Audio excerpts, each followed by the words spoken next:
Good morning, I'm Eric Lee, Director of the Kimbell, and I'm pleased to welcome you to the opening symposium of our exhibition Casanova, The Seduction of Europe, which explores the life and times of the 18th century Venetian Giacomo Casanova. I want to begin by stating how thrilled we are to be hosting this multifaceted exhibition that draws from 45 institutional and private collections from throughout the United States and Europe. The show was organized by curators at the three presenting institutions, the Museum of Fine Arts Boston, the Fine Arts Museums of San Francisco, and of course the Kimbell. Fort Worth C.D. Dickerson, now head of sculpture and decorative arts at the National Gallery of Art in Washington, came up with the idea for the exhibition when he was still curator at the Kimbell. Since C.D.'s departure to Washington, George Shackelford has overseen the project in Fort Worth. In San Francisco, former curator in charge of European paintings, Esther Bell, now at the Clark in Williamstown, her successor, Virginia Brilliant, and curators Martin Chapman and Kirk Nickel have given their expertise to the project. Finally, in Boston, Art of Europe chair Frederick Ilchman, senior curator of decorative arts Thomas Michie, and chair of textile and fashion arts Pamela Parmal, assisted by Courtney Harris, were responsible for the stewardship of the loan process and the assembly of the exhibition catalog.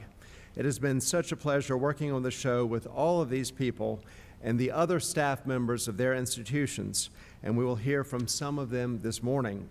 And now I'm delighted to welcome to the podium the Kimbell's Deputy Director, George Shackelford, who will introduce the symposium and our speakers. George.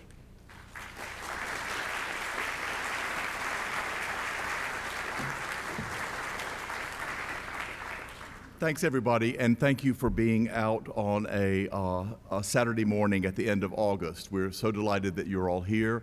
We hope that most of you will have had a chance already to see the exhibition, perhaps last night or just after we finished today.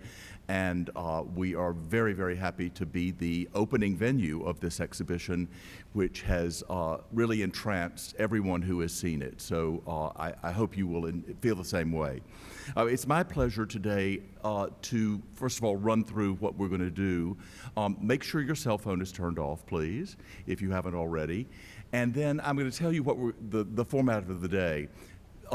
First, there are going to be two talks. Then we're going to take a short break so you can get up and refresh yourself if you need to for about 10 minutes. And then there will be three talks. And I'm going to introduce everybody right now, but there'll be another one of these picture slides so that you'll actually know who they are again when they come up to speak. So I'm George Shackelford, Deputy Director, and we are, let me see if I can figure out the techniques here. This is C.D. Dickerson, who's head of sculpture and decorative arts at the National Gallery of Art. C.D. trained at Princeton and at the Institute of Fine Arts in New York City, and he is now curator, the head of sculpture and decorative arts at the National Gallery, having been here, cut his curatorial chops, as you will, here on exhibitions like the private collections of Texas and, most importantly, Bernini terracottas. Thomas Michie is the head of decorative arts and sculpture in the European department at the MFA Boston, trained at Williamstown and at Yale, at Williams College and at Yale. He is a great expert on the 18th century, but the great thing about Tom is that he can take any item of decorative art and know something about it from the dawn of the medium up to the present, and he's a real polymath in that regard. Pamela Parmal is the curator of textile and fashion arts at the MFA. She was trained in Wisconsin and at the Fashion Institute of Technology in New York City, and was previously a curator at RISD and has now been at the MFA Boston. All of these people have been colleagues of mine, which is a really wonderful thing. And Pam did, just as an example, did a spectacular exhibition a few years ago, in which in November she presented in Boston the fashions that had been on the Paris runways in April. It was a phenomenal exhibition. It was basically taking fashion and treating it as the contemporary art of the moment. It was superb. And she's written for the catalog as well. Frederick Ilchman, who's the chair of the Art of Europe, is a specialist on all things Venetian. He went to Princeton and afterwards to Columbia, and he is a great expert on the art of Tintoretto, but anything that has to do with Venice, from pigeons in the Piazza San Marco to glass blowing on the island of Murano, and where to eat, Frederick is a great expert in. And he's going to talk today about Tiepolo and Canaletto. And finally, Esther Bell is the senior curator of the Clark Art Institute in Williamstown, having previously been in San Francisco and Cincinnati. She's a graduate of Williams and of the Institute of Fine Arts in New York City. And she can do for 18th century France what Frederick can do for Venice. So she's going to round us out this morning talking about Casanova in the Paris of Madame de Pompadour. So these are our speakers in this order. We're going to have CD and Tom talk to us first, then we're going to have our break, and then Pam, Frederick, and Esther will close out the morning. So welcome them all, and I look forward to hearing your reactions when you're in the exhibition. Thanks.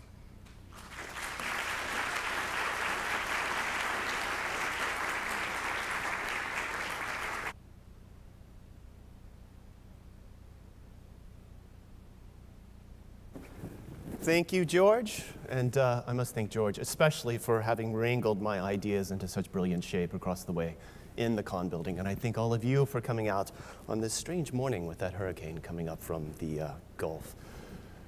The exhibition we're here to celebrate introduces you to a man who you may think you know, but who in truth you do not. Ask the average person today, who was Giacomo Casanova, and you're bound to receive a response that centers on words such as womanizer and rake, and that invites images of a dapper 18th century Venetian engaged in acts of passionate seduction or other kinds of risky business. It's a perfectly fair impression. To read Casanova's some 1,000 pages of memoirs called History of My Life, or Histoire de ma vie in the original French, is to discover a man who was seemingly uninterested in presenting a more dignified image of himself. Those pages, and I show two of them here, are filled with detailed, often lurid descriptions of his many sexual conquests and the other kinds of shifty business in which he enjoyed engaging, such as gambling. But this is also why the memoirs are such a startling work of literature. They're among the very first autobiographies to present their subjects in unblemished terms as who their authors were, foibles and all, not as who their authors hoped to be. Now, Casanova had many undoubted hopes for himself that he failed to realize. These come into focus with careful consideration of the less sensational parts of the memoirs.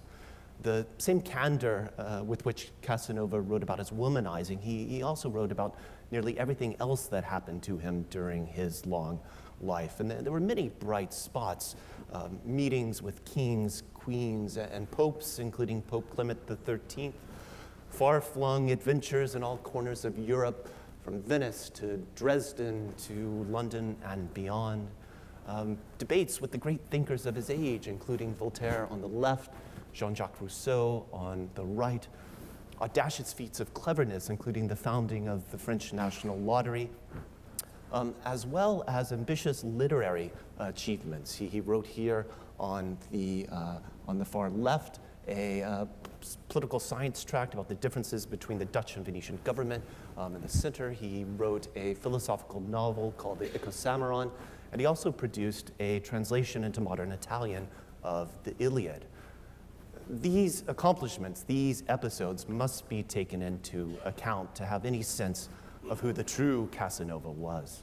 And I've got two objectives with my talk today. The first is to pave the way for my fellow presenters by giving you more of a sense of who the real Casanova was with a biographical sketch. My second objective is to answer a question that's probably popped into your mind already. Why Casanova as the subject of an art exhibition? And it's my hope that by the time I finish my biographical review, you'll be well on your way to answering that question for yourself.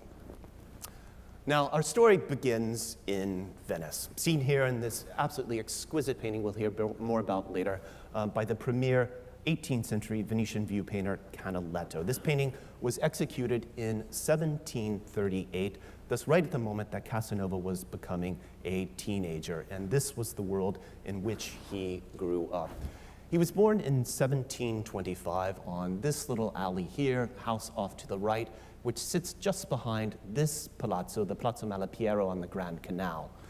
It's located in the San Samuele district of Venice. You see the campanile of the Church of San Samuele there. The other major feature of this neighborhood was that it was home to one of the great theaters in Venice, the Teatro San Samuele. And it was there that Casanova's mother and Casanova's father worked as actors. Although who Casanova's true father may have been, according to rumors, was the proprietor, the patrician proprietor of the theater, the very wealthy Michele Grimani. In any case, Casanova was essentially orphaned while he was young. His mother pursued her acting career by going off to the court in Dresden. Gaetano Casanova, the father, passed away, and he was entrusted into the care of his grandmother.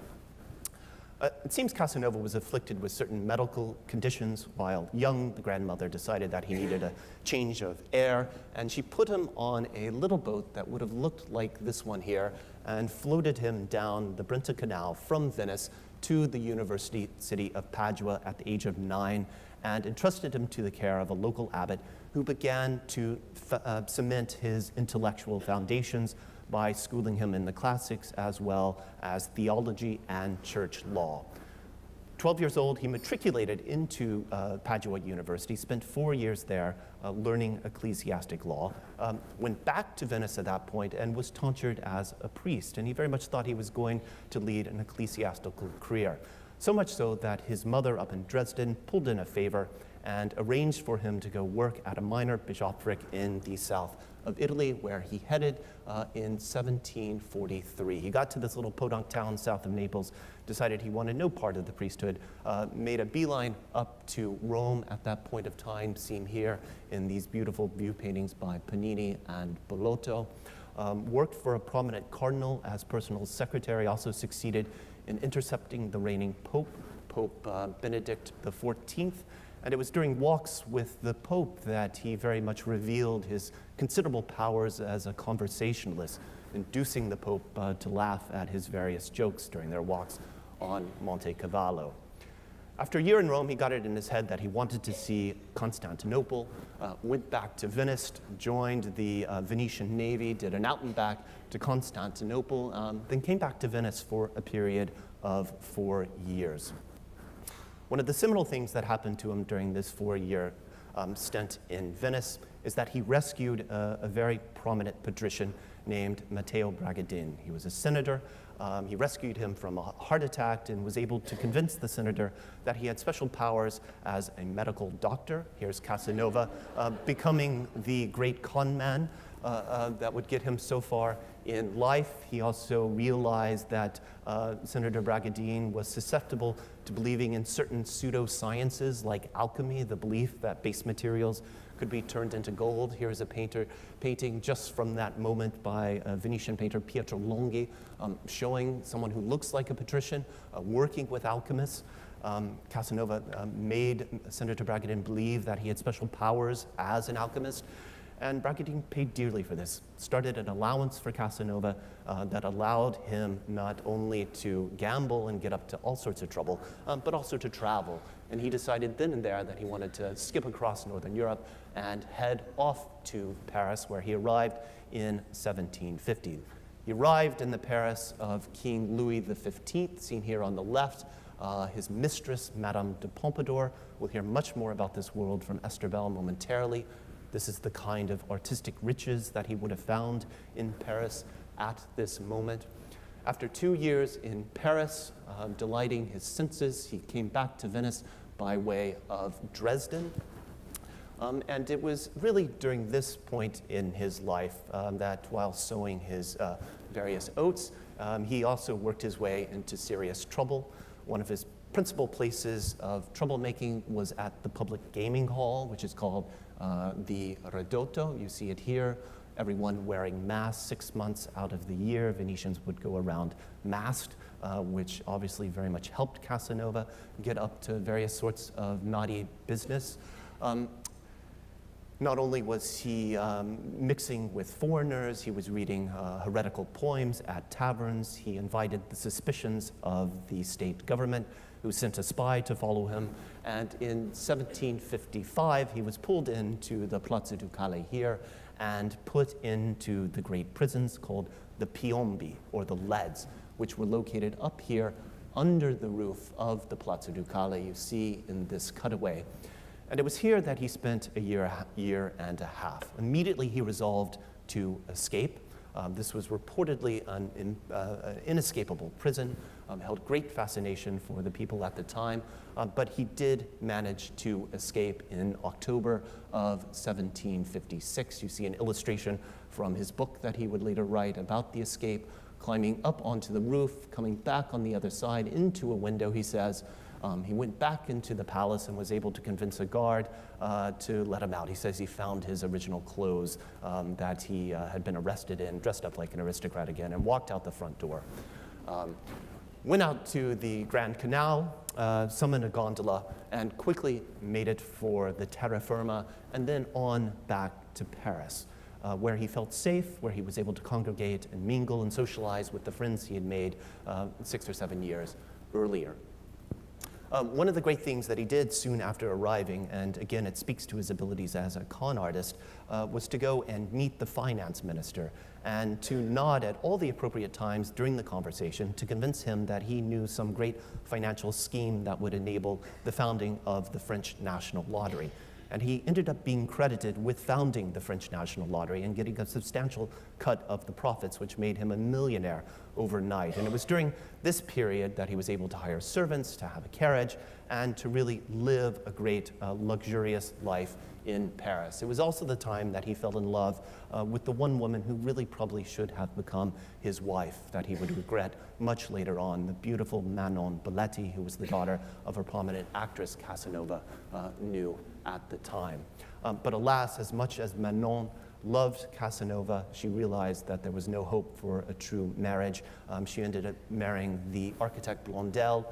As quickly as Casanova had made his fortune, he lost it as well, and he decided to go all over Europe through a great series of travels, trying to sell the notion of the National Lottery, traveling all over Europe during this 6-year spell, down through Italy, all through Central Europe. 1763, he would even go to London, try to interest King George III in the notion of the National Lottery, whom he met, but more typically he was doing stuff like this, which you can see in a great Hogarth painting on the left, and this one we've brought from the Yale Center of British Art just to show the kind of debauched lifestyle that he very naturally fell into wherever he was. He spent about 9 months in London, decided to head first to Berlin, then all the way up to St. Petersburg, Russia, where he went to various balls, had various conversations with Empress Catherine the Great.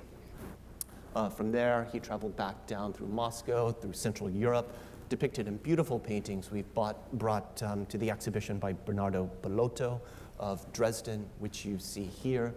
Eventually, he went all the way down to Madrid, but all part of the 40,000 miles he traveled during the course of his life to Italy, where he began to sense that there was hope that the Venetian government would give him a pardon and allow him to come back to Venice, which in fact was granted in 1774.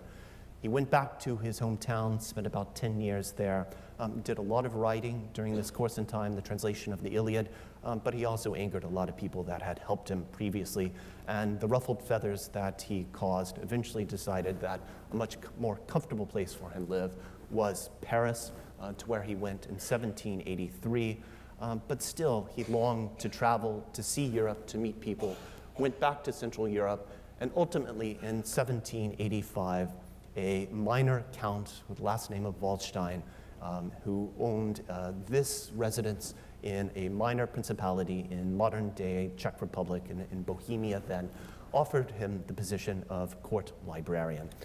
Casanova accepted the position, and it was here that he wrote the memoirs during the final decades of his life up until 1798, when he passed away. As he wrote his memoirs, not only was he reflecting on all the great women he had had fun with during the course of his life, but he was also thinking very much about the great men and women of learning, Enlightenment men, who he had met over the course of his time, from Benjamin Franklin, who he sat at a meeting of the Parisian Science Academy and discussed hot air ballooning. Benjamin Franklin wasn't so hot on hot air ballooning, evidently. Samuel Johnson, the great literary figure of 18th century Britain, they met in a tavern and discussed the etymology of the word committee, which must have been fascinating. And then the great neoclassical painter, the German artist Anton Raphael Mengs, who I show here. And Mengs provides a convenient segue to the second part of my talk. Why Casanova as the subject of an art exhibition? If you go purely by our principal source for him, his memoirs, you're right to wonder. They're not very forthcoming on how he felt about art or even which paintings or sculptures he saw. It takes a fair bit of work to uncover his attitudes towards art and to reconstruct his experiences with art. Careful analysis of his interactions with artists such as Mengs provides some of the most meaningful insight. Now, Casanova struck up a friendship with Mengs during the winter of 1760-61 in Rome. Casanova tells of going out to the Villa Albani in Rome, which is seen here, and watching Mengs at work on his great ceiling fresco of Parnassus here on the right. Casanova expresses admiration over the fresco, while also casting his eyes around all of the ancient sculptures that filled the villa. And this is one of the preeminent antiquities collections in all of Rome. The language he uses to describe the antiquities very much suggests a man not only with sophisticated taste, but also with the knowledge to back those tastes. The person responsible for introducing Casanova to Mengs was also an artist, and an artist whom Casanova knew extremely well, his own brother Giovanni Battista Casanova. Giovanni Battista was born in Dresden, but spent his maturity in Rome, where he was a pupil collaborator and housemate of Mengs. Now, to be perfectly honest, Giovanni Battista was a totally middling artist, which cannot be said about Casanova's other brother, Francesco Casanova, who we've represented in the exhibition with these two really fantastic paintings, very large, that illustrate the perils of travel in the 18th century. Francesco Casanova's real claim to fame, though, the genre where he specialized was battle paintings, and he was talented enough to win a position at the court of King Louis XV. Later in life, he would travel throughout Eastern Europe, securing commissions from Empress Catherine the Great, as well as many other distinguished art patrons. He was also a fine draftsman, to judge by this drawing, which is one of our very few recordings of Casanova's likeness. This must have been executed by Francesco of his brother when the two of them were together in Paris when Casanova was about 25 years old. Just as you might imagine, handsome and brimming with confidence. Now, the fact that Casanova knew artists and seems to enjoy their company cannot mean that he was totally indifferent to the aesthetic or visual world that he passed through. The question for us, though, is whether or not he shaped that world meaningfully enough to earn the right to be the subject of an art exhibition. He certainly didn't shape that world as a collector. His peripatetic lifestyle made it impossible for him to be a traditional collector of paintings and sculptures, although he had a definite interest in miniature portraits, the kind of things he could quickly tuck into his pockets or put in his suitcase when he had to go on the fly from city to city. He especially enjoyed exchanging these miniature portraits with lovers. And a famous example concerns a nun with whom he was enamored. He tells of giving her a miniature portrait in which he was disguised as the Archangel Gabriel, she was the Virgin Mary and acting the Annunciation, and in exchange she gave him a stuff box, perhaps something like this, where you open it up, you see her in a sacred guise, but there must have been a clever locking mechanism that only he could get into, and then revealed her in a profane guise, and it might have been quite a racy profane guise, as you suggested up here. Casanova was totally in the mainstream of European society and the sentimental value that he attached to these portable mementos of affection. But again, the likenesses only had to be so accurate, which suggests the fact that they were probably only secondarily works of art to him. And indeed, he never mentions any of the artists who made these things for him. So no, it's not because Casanova was some great collector that we decided to mount this exhibition. Our principal motivation came from the fact that Casanova provides an incomparable lens for observing many of the highest achievements of European art of the 18th century. He went everywhere, he knew everybody, and he seems to have gotten up to practically everything. We can use landscapes of the period to visualize the places that he went. We can use the portraits of the period to meet the people he met. And we can use genre paintings like these to come to grips with his experiences. And it's fascinating the extent to which so many genre paintings from the time almost seem to be as though they're pulled directly from the memoirs. Again, a painting by Pietro Longhi here on my right. And you have a Franciscan prior or monk who has come to this workshop, embroidery or needlepoint workshop, being presided over by this attractive patrician lady. Clearly, he's using the disguise of innocence of his garb to catch a glance down her cleavage. Casanova tells an exact same story of him when he was a young priest, in a priest garb, going to a young group of girls who were practicing their needlepoint and trying to use his cloak of innocence, as it were, to be able to seduce them. On the right, a frolicking scene of love-making by Fragonard, an exact contemporary of Casanova's, again, that could illustrate many of the episodes in the memoirs. But what of those works of art from the 18th century that are not genre? How does Casanova bear on them? It's easy enough to look at the Longhi or the Fragonard and claim a relevance to Casanova, but what about a work of mythological painting or a gilded bronze wall sconce such as this? How does Casanova bear on them? And I'd like to use my remaining time to make the argument that not only did Casanova live a life surrounded by art, by paintings such as this, decorative art such as this, but also that so much of the art that was produced during this period was about impressing individuals like Casanova. Casanova's role as a crucial audience for certain kinds of 18th century art is particularly well revealed through his relationship by the man I show over here on the left, Cardinal Pierre de Bernis.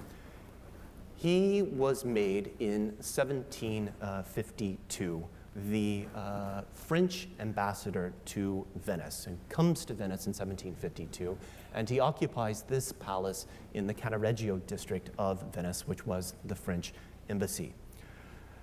Bernice understood well that diplomacy and statesmanship was largely a game of appearances. The party who looked the strongest was the party who held the advantage in negotiations. Bernice put this principle into practice by ensuring that his residences were lavishly decorated, as befitted a representative of King Louis XV.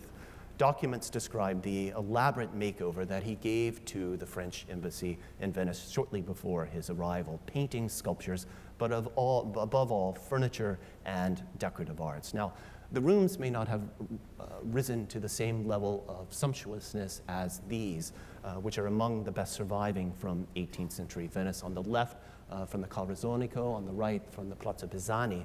but they still give some idea of Casanova's experience of walking into the French embassy and feeling the weight, the honor of meeting the great statesman Bernice, who would actually become a close friend of Casanova's. This was thanks to a tangled web of love that he wove with Bernice that involved two nuns. I don't have time to go into the details, but they are great, great details, so I encourage you to read that part of the memoirs.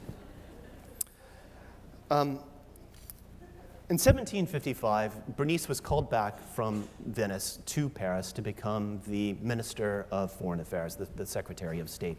And Casanova would follow 2 years later, arriving in 1757. And one of the first things he did was to go call on his old friend Bernice, who warmly welcomed him at this building here, the Palais Bourbon, which is where Bernice kept one of his many residences in Paris, including at Versailles. This is the Palais Bourbon now. It's the French National Assembly across from the Place de la Concorde.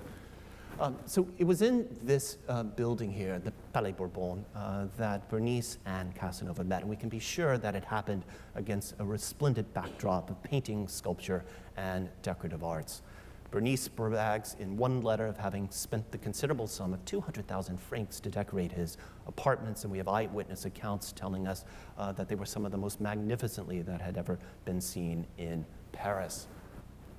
Unfortunately, no inventories survive of the apartments, but we can ensure that they bore the taste of Madame de Pompadour, the king's mistress. She was responsible for Bernice's rise. She was the leading tastemaker at court, and he was completely sort of besotten to her. I just showed some of these images here, period rooms taken from museums in America, to give you some idea of that Rococo aesthetic and of the kind of room where this meeting might have taken place. Although Casanova may not have picked up that he was sitting in a room that reflected the tastes of Pompadour, he surely recognized that his material surroundings were charged with an elegance appropriate to the man in front of him. And this was precisely the reaction that Bernice sought. However sincerely he may have loved his works of art for the inventiveness of their designs, for the brilliance of their workmanship, the main reason he collected was similar to Pompadour's, the recognition that art could be a powerful agent of public and personal relations.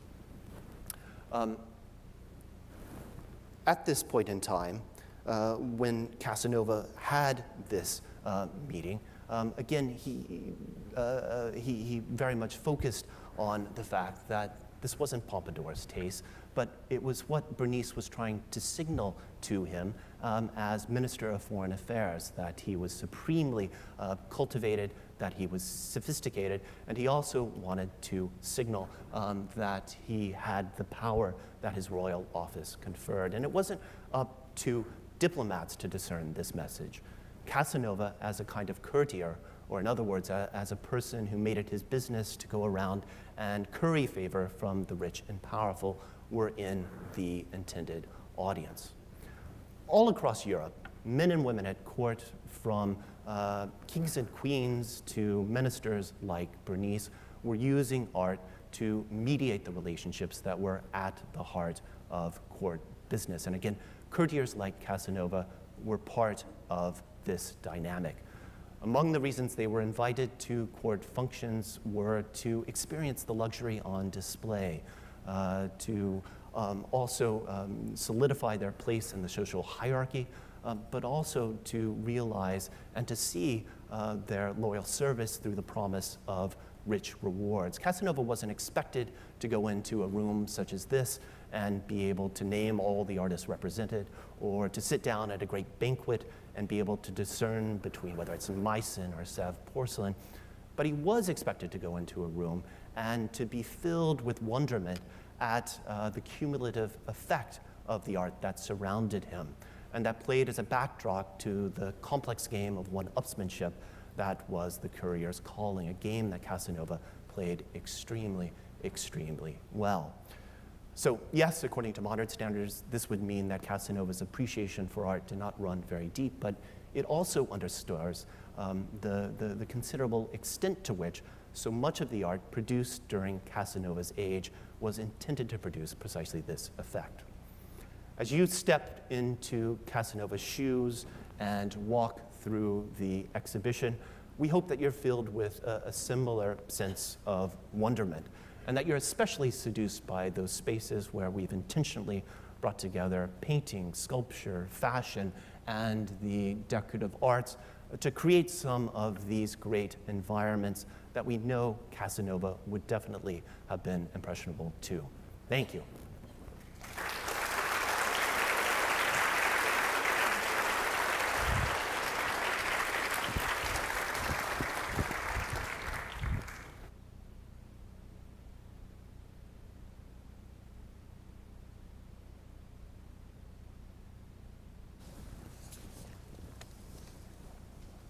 Good morning to all. Allow me to hasten and add my thanks to the staff of the Kimbell, to Eric Lee and George Shackelford in particular. It's no mean feat to have wrangled guest curators from afar to come, and yet it's an enormous treat for all of us, I think. I'm speaking here for my colleagues, to see the exhibition realized, the planning of which has been going on for several years. George invited me this morning to speak about the lust for luxury. And I have to say, that's not a natural assignment for someone from Boston. And in fact, it feels downright alien in some ways, although since I was introduced as knowing a little about a lot, although not about pigeons, I'm very glad to really present here 3 case studies. We're departing from Casanova per se, and I'm going to basically lead a diving expedition into 3 different materials, as you see here, of silver, gilt bronze, and gold. We have a selection of superb objects in the exhibition of all these materials, and it's my pleasure to try to build a context for them and to explicate why they were chosen and why they're worthy of your attention. The exhibition is beautifully installed in ways that allow you to look pretty closely at many different kinds of objects. On the screen here is one of those rare portraits of an 18th century craftsman. This is Thomas Germain, a silversmith in Paris. He was already a 3rd generation silversmith by the time this portrait, which is now at the Gulbenkian, was painted in 1736. He's shown, even more remarkably perhaps, in his studio, evidently in the process of modeling the ornament in wax on the shoulder of a great silver ewer. And then with his left hand is pointing up the shelf where you see what looked like clay and metal and silver models. Among them, a remarkable candlestick. I'm showing you an example by him that's at the Detroit Institute of Arts today. And it's one of those inventive designs, as we'll see, of figures entwined, a kind of original creation, although the kind of progeny of Baroque design. Next to him is his wife, herself the child of a silversmith, and she was also his business partner. And she's posed tellingly with her hand on a business ledger and also with an inkwell. When Thomas, this man, died in 1748, his son of 22 years of age, Francois Thomas, our hero, from now on, when I say Germain, it's really Francois Thomas, his son, that I'm referring to. He inherited the workshop with 80 craftsmen, certainly the most successful and prominent in Paris at the time. Most important, as CD has suggested in terms of appearances and rank, he inherited his father's title, sculptor and goldsmith to the king. So that was a royal appointment from Louis XV. However, he was only 22, and until he reached his majority at the age of 25, he was obliged really to be in business with his mother, as he was. Perhaps in view of his youth, the king was, not surprisingly, wary is perhaps too strong, but he was turning to other craftsmen to fulfill, older craftsmen, I should say, to fill a lot of prestigious royal orders. Under the circumstances, that left Germain free, really, to work with private clients and to secure a near monopoly on providing silver for other European courts, as we'll see. Since the 1720s, the royal appointment came with an apartment at the Louvre. These were residential quarters, 10 rooms in what is today the Grand Gallery of the Louvre, and it was opposite and overlooking a small church of Saint-Louis de Louvre, a building that Thomas, the father, had designed and where he was buried. In addition, the king granted Germain a workshop, circled there in the lower right, a freestanding building, and that was where the silver was produced. Shown here in a map you'll see throughout our presentations, the great perspective map of 1739. After a theft of the workshop in 1763, and it's often misfortune which prompts the documents that are so revealing to historians, Germain declared that his workshop included 50 or more workers. That means 50 benches, probably, where people were hammering away. And the next year it was 80, although that may have included outside craftsmen whom he subcontracted. Other sources, ambassadors of those foreign courts that commissioned silver, record as many as 120 workers under his supervision at the height of his powers in the 1750s. Equally important, as we saw in the, a big workshop and workers help you achieve those orders, but the key to a craftsman's success really are the models, and in case of silversmiths, sometimes molds or dyes or casting patterns. And these were as precious almost as the silver, and these were kept, as you saw, on the shelf above him, but also we learn in the residence. A good example of the enduring value of those molds over more than one generation, as we'll see, is provided by this tureen in the upper left, produced by the father in 1733 from, it's known as the Penthièvre-Orléans service. It's really the last surviving royal French silver service. Most of these were melted down to support wars. His son, François Thomas, created the centerpiece in the lower right. This has really earned the nickname of the machine d'argent, the silver machine, and it's simply a centerpiece, commissioned in 1754.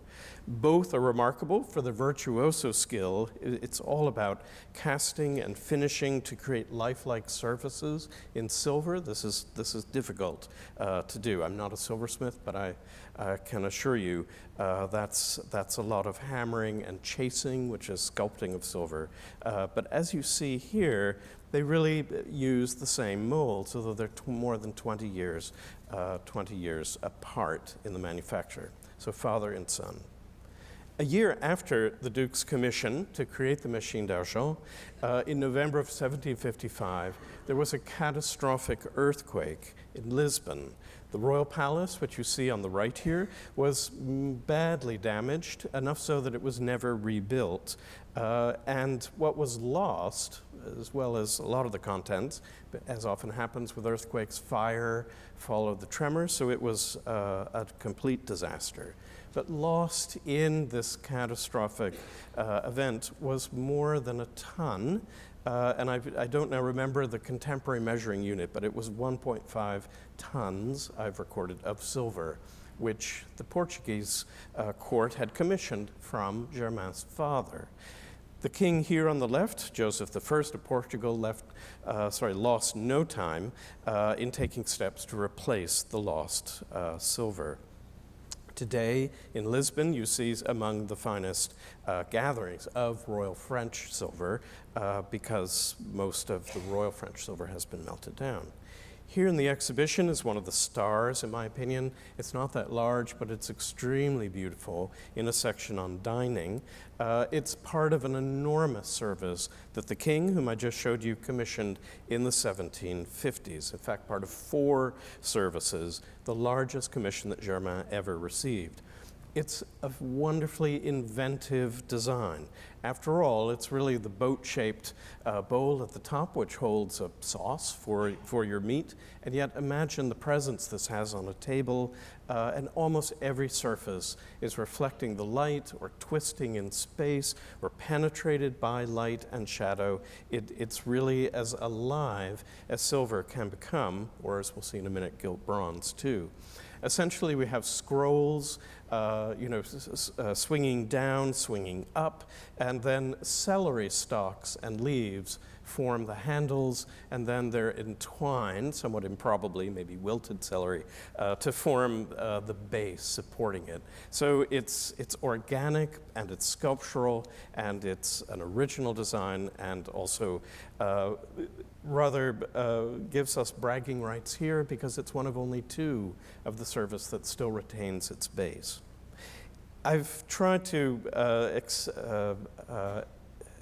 emphasize the virtuosity that it takes to create silver of this kind, less so in ceramic. And I think the silversmiths that I've known in my time as a curator are often green with envy that ceramists can just throw a pot, and if they don't like the form, they can throw it back and quickly raise another on the potter's wheel, or with their thumbs to model the surface. And I show you 2 ceramic sauce boats from almost exactly contemporaneous with the silver one. On the left, one produced at the Vincennes factory, designed by Duplessis, one of the great designers of the mid-century. And then on the right, another one of Menacee soft paste porcelain. But the point is here, they are also forms alive in space and great sculptural presence, and I would argue a lot easier to execute in clay, but the finished product no less astonishing. Here, just to put it in context, these are some of the other surviving pieces from the Lisbon commission. Tureen at the upper left, a dish cover of folded cabbage leaves at the upper right, a kind of hunt piling on of dogs and French horns and game and prey.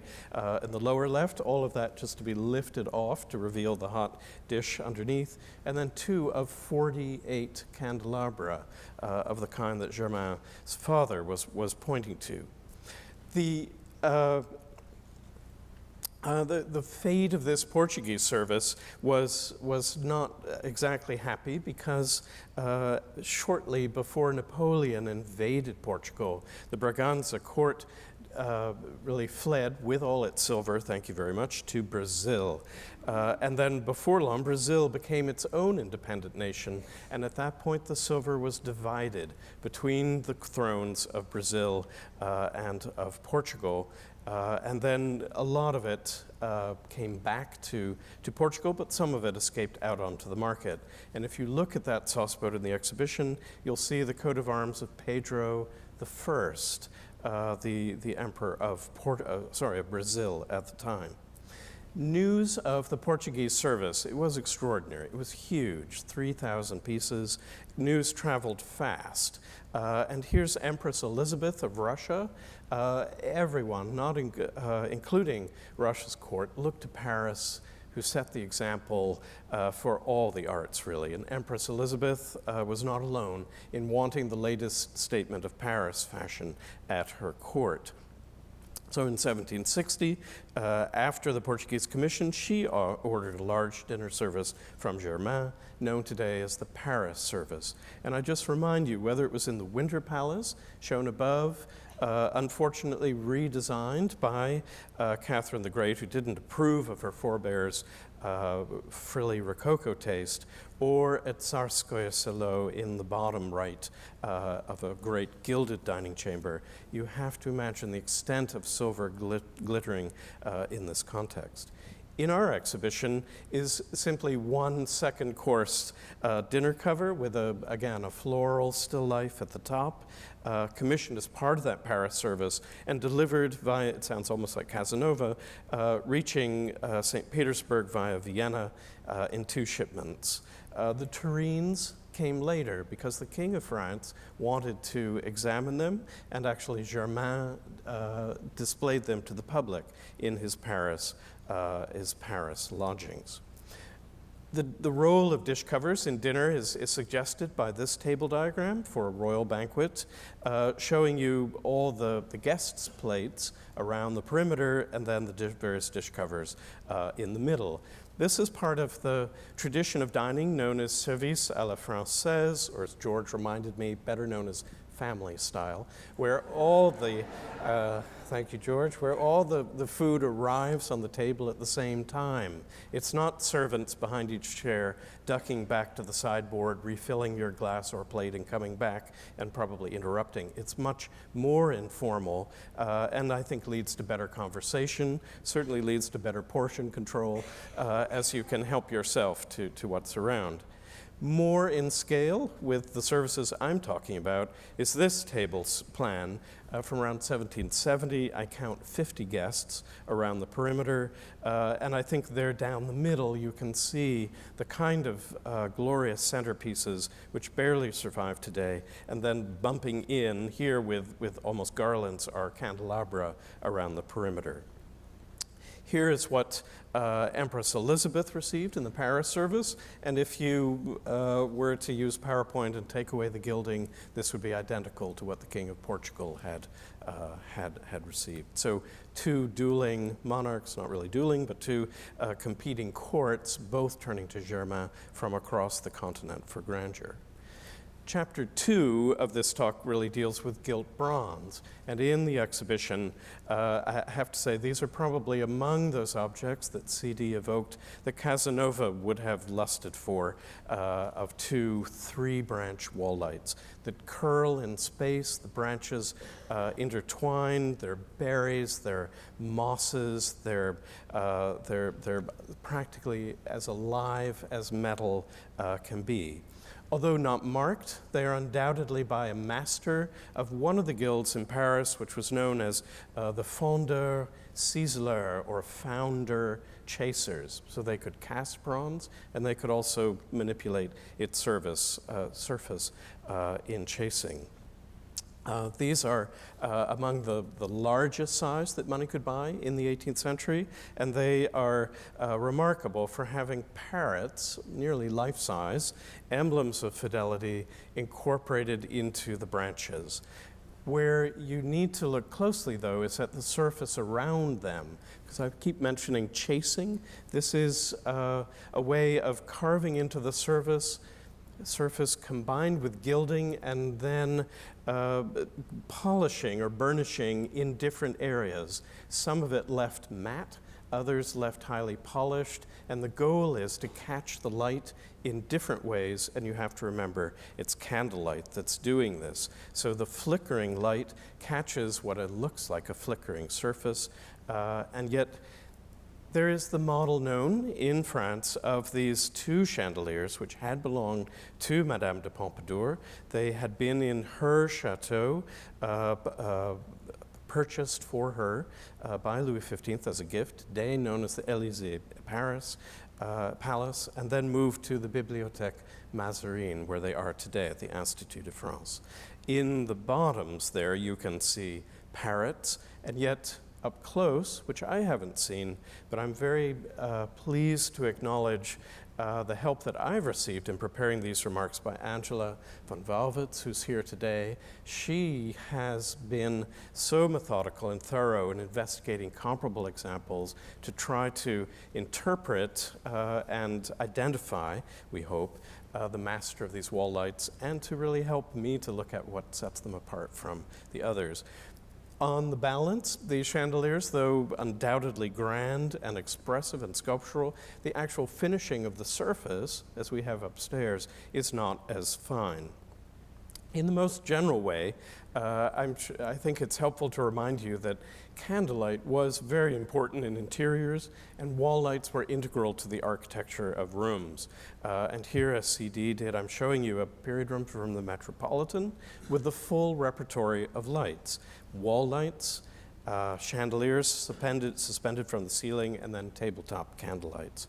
Here, just to run through some of the leading competitors in quality and size that contribute to our understanding of our own lights from Boston, is one that the daughter of Louis XV bought. She was known as Madame Enfant, but also the Duchess, the Duchess of Parma. And here I'm showing you the Palazzo Colorno in Parma, where these wall lights were installed.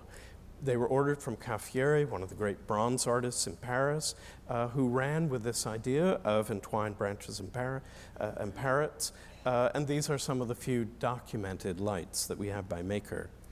Also today, another set by different artists, Germain, whom we've introduced already, are at the Getty. And these were from the Palais Royal, not the Palais Bourbon where Bernice was, but across the river. Today, you know the Palais Royal. And these are the royal apartments, in this case, the Duc d'Orléans, who commissioned them. What Angela helped me to do, and here in the magic of PowerPoint, I'm able to array comparable examples, those by Germain from the Getty, Caffieri at Parma, and then a very similar pair in the lower left from the Rijksmuseum, and a later pair of about the same date of ours from the Metropolitan. This becomes a connoisseur's game. When they're not marked, all you're left with are your eyes and your instinct and a kind of visual reference bank of what you've looked at to evaluate the surfaces and the quality and the execution.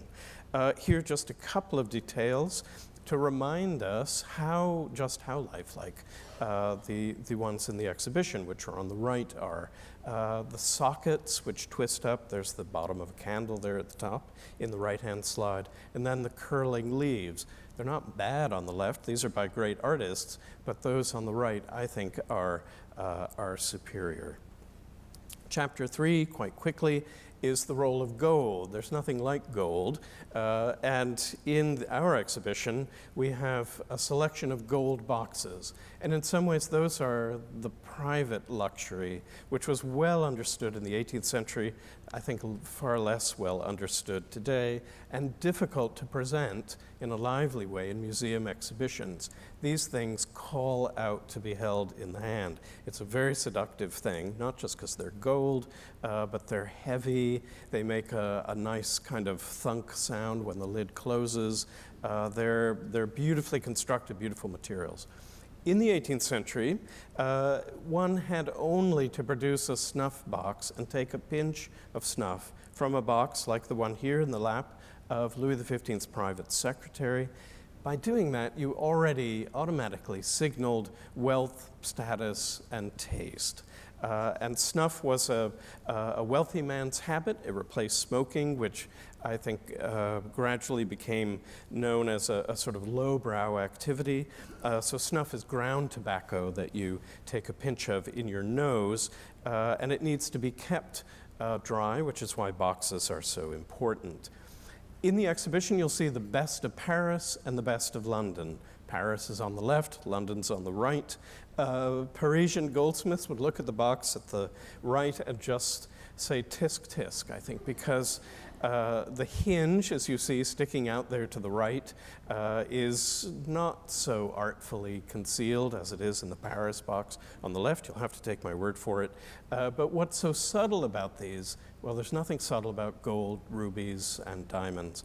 But what is subtle about them is different colors of gold, using gold alloys as almost a painter's palette, and then the incorporation of these other materials like the Paris box on the left with mother of pearl. Friends that I've shown the box on the left to say, gosh, if you'd told me that was from the 1920s, I would have believed you. So that's just a gorgeous design with rare materials executed at the highest fashion. As CD mentioned, these were tokens of affection. The box on the right, if you look very closely in the exhibition, you'll see that white band around it, which translates the hope of your fidelity is my greatest happiness. So wishful thinking. I'm not sure Casanova would have expressed that sentiment, but he might have given the box. Just quickly, different kinds of boxes with different surface treatments. This is a gold box with enamel that rests on the surface. I think it's a miracle that it's in such beautiful condition. And then I wanted to suggest that snuff and snuff taking, just like smoking and other bad habits, becomes the stuff of parody in its own right. And here's Hogarth again, Marriage a la mode. The Earl Squander on the right is holding his long trailing family tree. He's reviewing the marriage contract of his daughter, who's there in conference in the back corner with Silver Tongue, the young lawyer. But most important, in the left corner, is the Viscount Squander, who's taking a pinch of snuff, like the slide I just showed you, but admiring himself in the mirror. Like the dandy on the right, and I think snuff and snuff-taking becomes associated with dandies, like the Bath Adonis admiring the idol of his affection, i.e. himself, on the right. Snuff boxes were important diplomatic gifts, and I think also were a form of currency. It was bad form, rather tacky, if a monarch gave an ambassador cash, but if you gave them a beautifully wrought gold box, I think it was almost intended that those would be taken down to the local jeweler and perhaps exchanged. They would have, in this case, Catherine the Great, a miniature included, the surface looking a lot like the latest fashionable dress fabric, and then to show you the great artists designed them on the left, a page from a book at the Victoria and Albert Museum.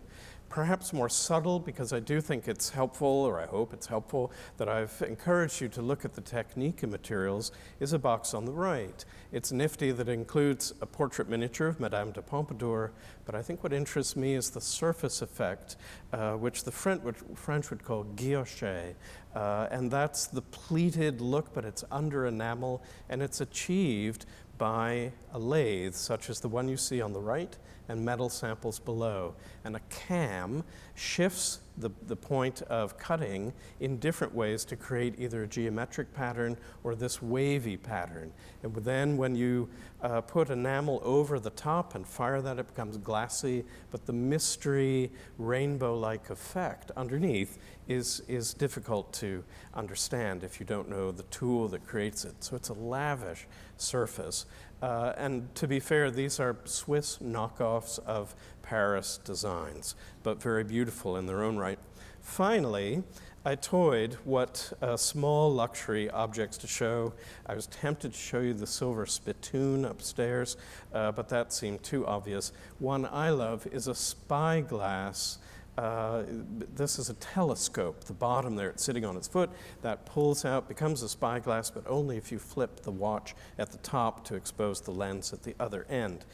I show it in conjunction with an operatic performance to suggest that it was just as important to be seen as it was to see. And I think the act of using a spyglass to check out from balcony to balcony was as important as it was to know who was in the balcony. And here, this, again, like a snuff box, is that kind of intimate luxury object. Was it useful? Partly. Can you see very well with the telescope? Not really. But it was the act of holding it up and scoping out the fashionable quarters that I think was very important.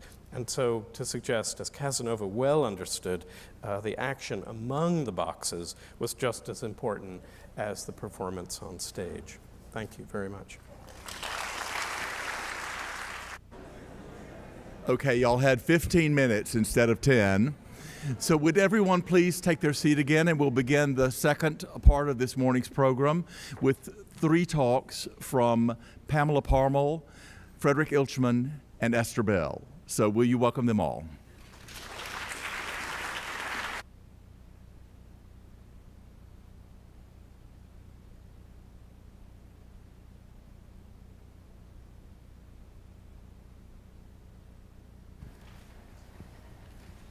Good afternoon, everyone.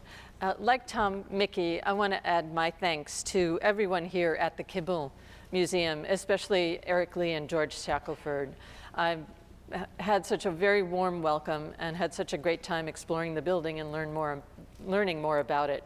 It's been a really wonderful week to be here. I'd also like to thank the curators of the exhibition who brought me in to work on the costume editions that you'll see in the show. It was a great pleasure to go through the Museum of Fine Arts Boston's collection and choose the costumes in the show, accessorize them, and finally oversee their dressing. And this is kind of a small bit of the exhibition, but I think you would be amazed at how much work went into doing that. And I think it points to the fact that clothing in the 18th century was very different than the garments we wear today. And the culture around clothing was also very different. And that's what I'd like to talk to you about today in the half an hour that I have. Number one, the types of garments worn were very different. The expense of clothing was very different. And the culture around clothing was different, especially issues of hygiene, deportment, as well as how clothing served as a key to status. And that's a subject you've heard a lot about today already, is how important art and clothing are to establishing someone's status. And to start this talk, called Dress and Undress, I'm going to start with the undress portion and start with the two basic undergarments that were worn by men and women. For women, on the right, you see a woman in a chemise. This was the first garment that was put on, and I think almost never taken off unless you changed one for the other.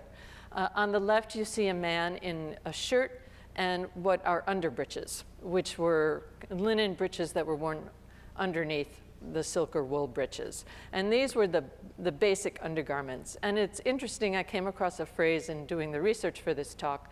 It's a French phrase called nu en chemise, which means naked in your chemise. And I learned in the 18th century that people perceived someone in the chemise as being naked. So they were akin to each other. So I think when you see pictures like this in the exhibition and on the screen, in the 18th century, they would have been perceived very differently. To us, these figures look clothed. In the 18th century, they would have appeared naked to the viewer. Now, the chemise and shirt were made of linen fabric. They were a very practical garment, but they were also important in a number of different ways and clues to the status of the individual wearing them. As I said, traditionally made of linen. The quality of the linen, the finer the linen, the more expensive the linen, the higher status of the individual wearing them. That was quite key.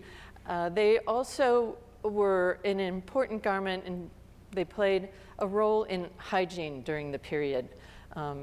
People did keep themselves clean, but bathing was very difficult. There was a real lack of running water, lack of plumbing. So if you wanted to bathe, you had to carry all the water in, heat it, put it in the tub, and then carry it all out again of the house. So people did not bathe very regularly. And what they did was kind of take a sponge bath, clean themselves with cloth. And really, what became a sign of cleanliness was white linen. So you worked very hard to keep your linen clean and white. And the more often you changed their linen, the higher status and the cleaner you appeared. So the number of shifts or chemises and shirts that you owned were, again, a sign of status. Madame de Pompadour's probate inventory lists that she had 110 chemises. She also had 5 chemises de bain, which were bathing chemises. As I said, they rarely took them off, and they even bathed in the chemise. And the shirt, too, was the same thing for men. A young man from the town of Provence, who Daniel Roche, who wrote about everyday life in 18th century France, wrote that this young man of a fairly well-to-do family had at least 32 shirts, which he at one point sent off to be washed and laundered. So laundry itself was complicated, again, because of the lack of running water issues. So being able to wear clean linen, again, that's the sign of status.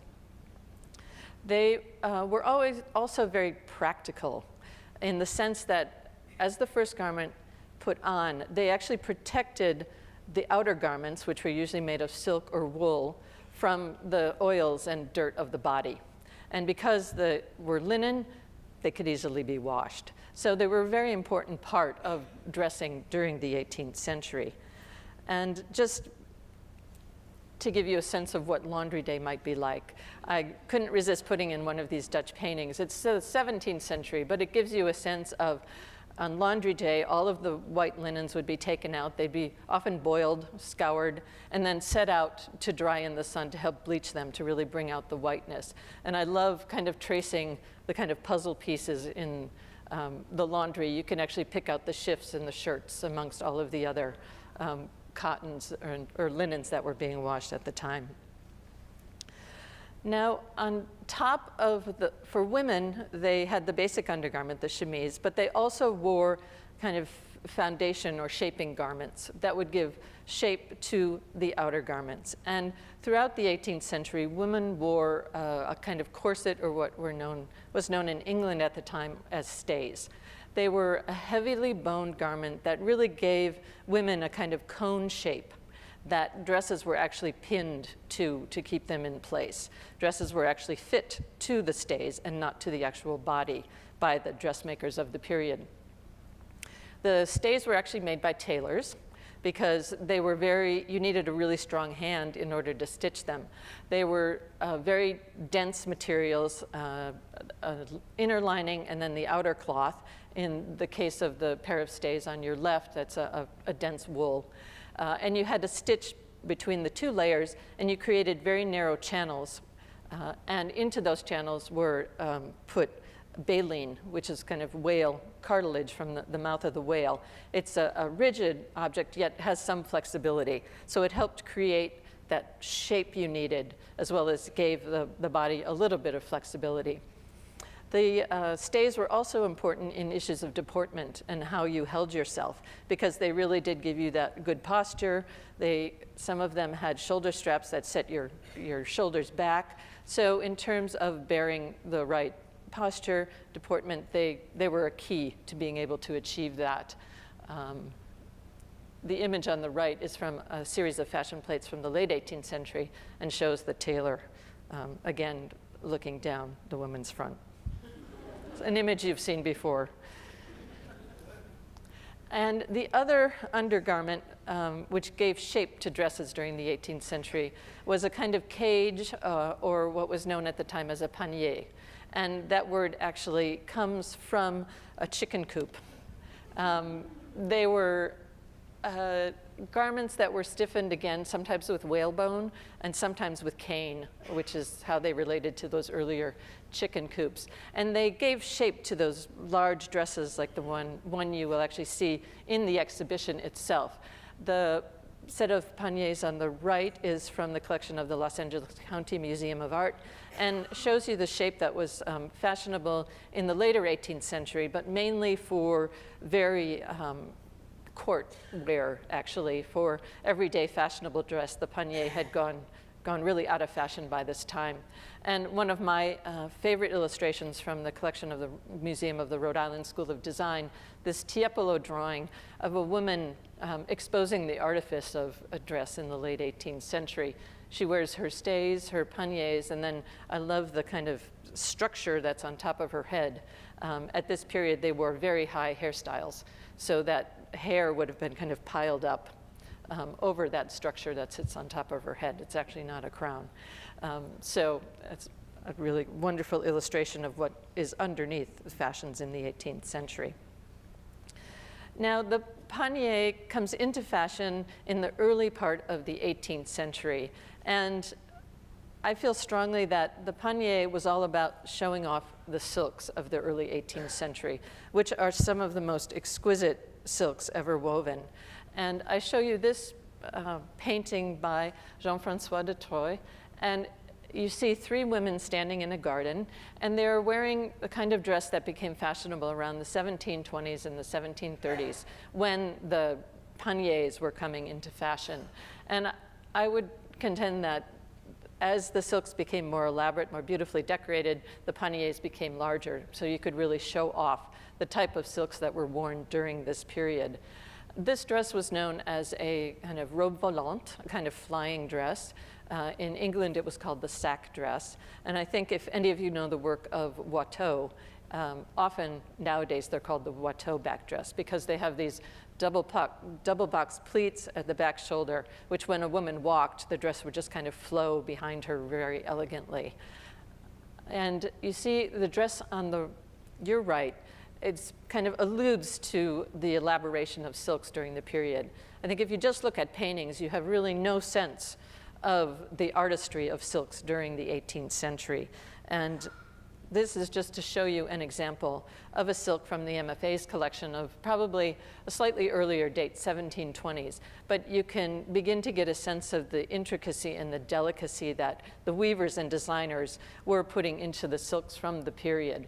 It's a silk that nowadays we refer to them as lace patterned silks, because a lot of the diaper patterns that you see in some of the kind of white elements that you see there, which are actually silver metallic thread. They kind of have a lacy diaper-like feel to them. But silks like this were incredibly expensive. And actually during the 18th century, especially the first half, fashion was not set by changes in silhouette and different styles of dress. Fashions were actually set by the silk designs themselves. Designers, fabric designers, were very important in France and in Lyon in particular. They were known by name, and twice a year they would introduce new patterns into the marketplace, which would usually be kind of adopted by the courts and then filtered down through the public. So to be fashionable, you wore the latest patterned silks. And this style, I know it was wonderful to hear Tom's talk about the chasing of the wall lights and the play on the different surfaces. And you actually see that in the silks themselves, the one that use metallic thread. And I will see if I won't be able to. If you look at the white or silver elements in the cloth, you'll see a duller area and a very kind of shiny or flat area. And this is achieved by the use of different types of metallic threads. They had a flat wire that would create that very kind of flat surface, but they also had a thread that was like a corkscrew that gave you a less, a less kind of opaque surface that would reflect the light differently.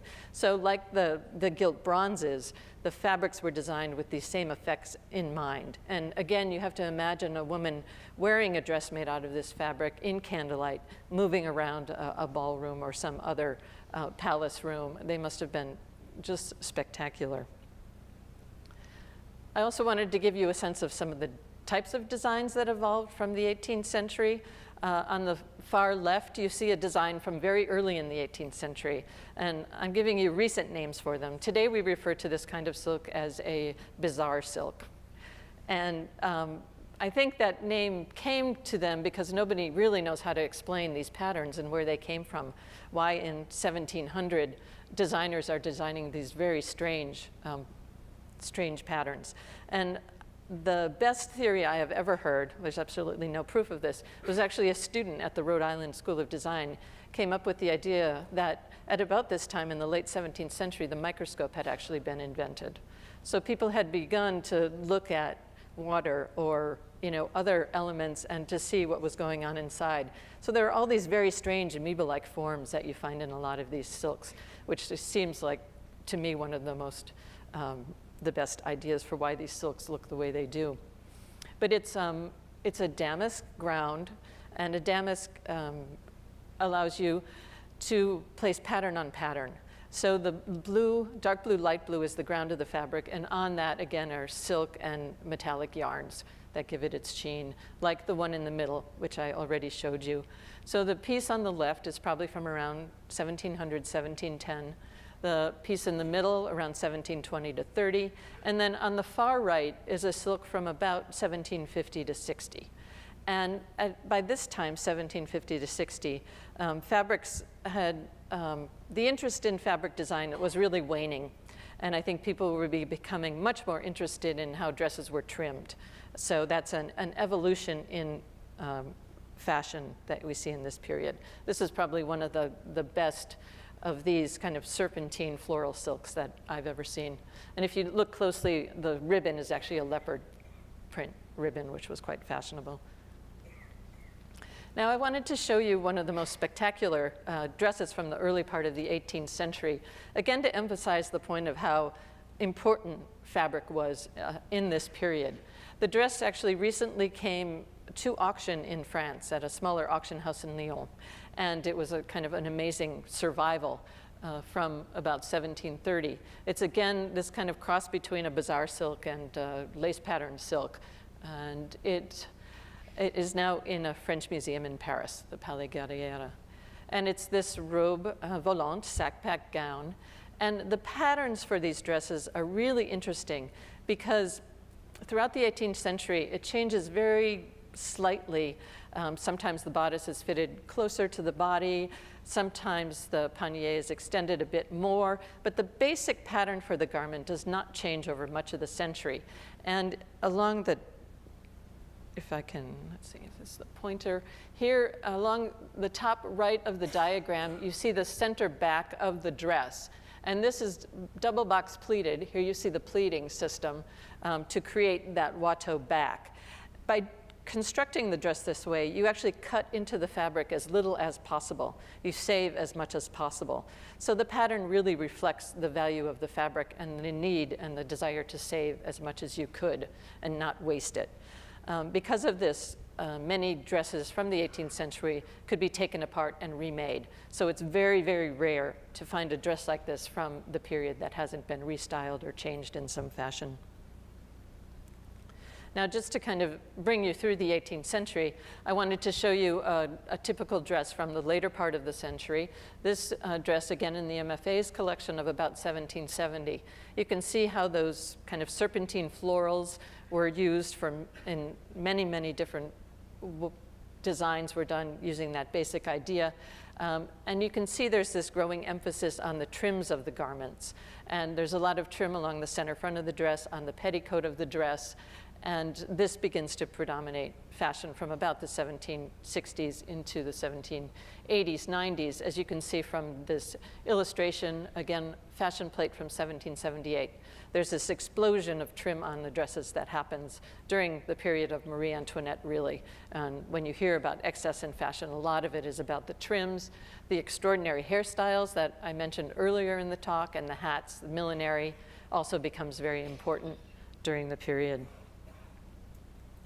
Now for men, again, like women, the basic shape of the three-piece suit really does not change much during the period. During the earlier part of the century, the skirts of the coats are a little fuller at the side, and you can see that in the left. In the detail from the Detroit painting that I showed you earlier, you can see the pleating in the side.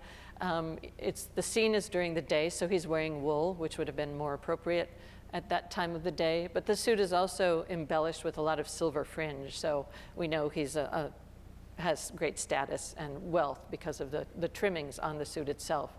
He's wearing a vest that looks like it's of a silver fabric, cloth of silver, and it's rather long, in contrast to the vest of the suit you see on the right, which is from much later in the 18th century, which has the short vest, and it has a much narrower cut to it, which was popular in the later part of the century.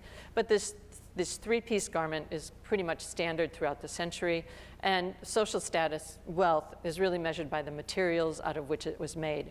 Tailoring is still not a refined art. That's not until the early part of the 19th century where fit becomes really, truly important.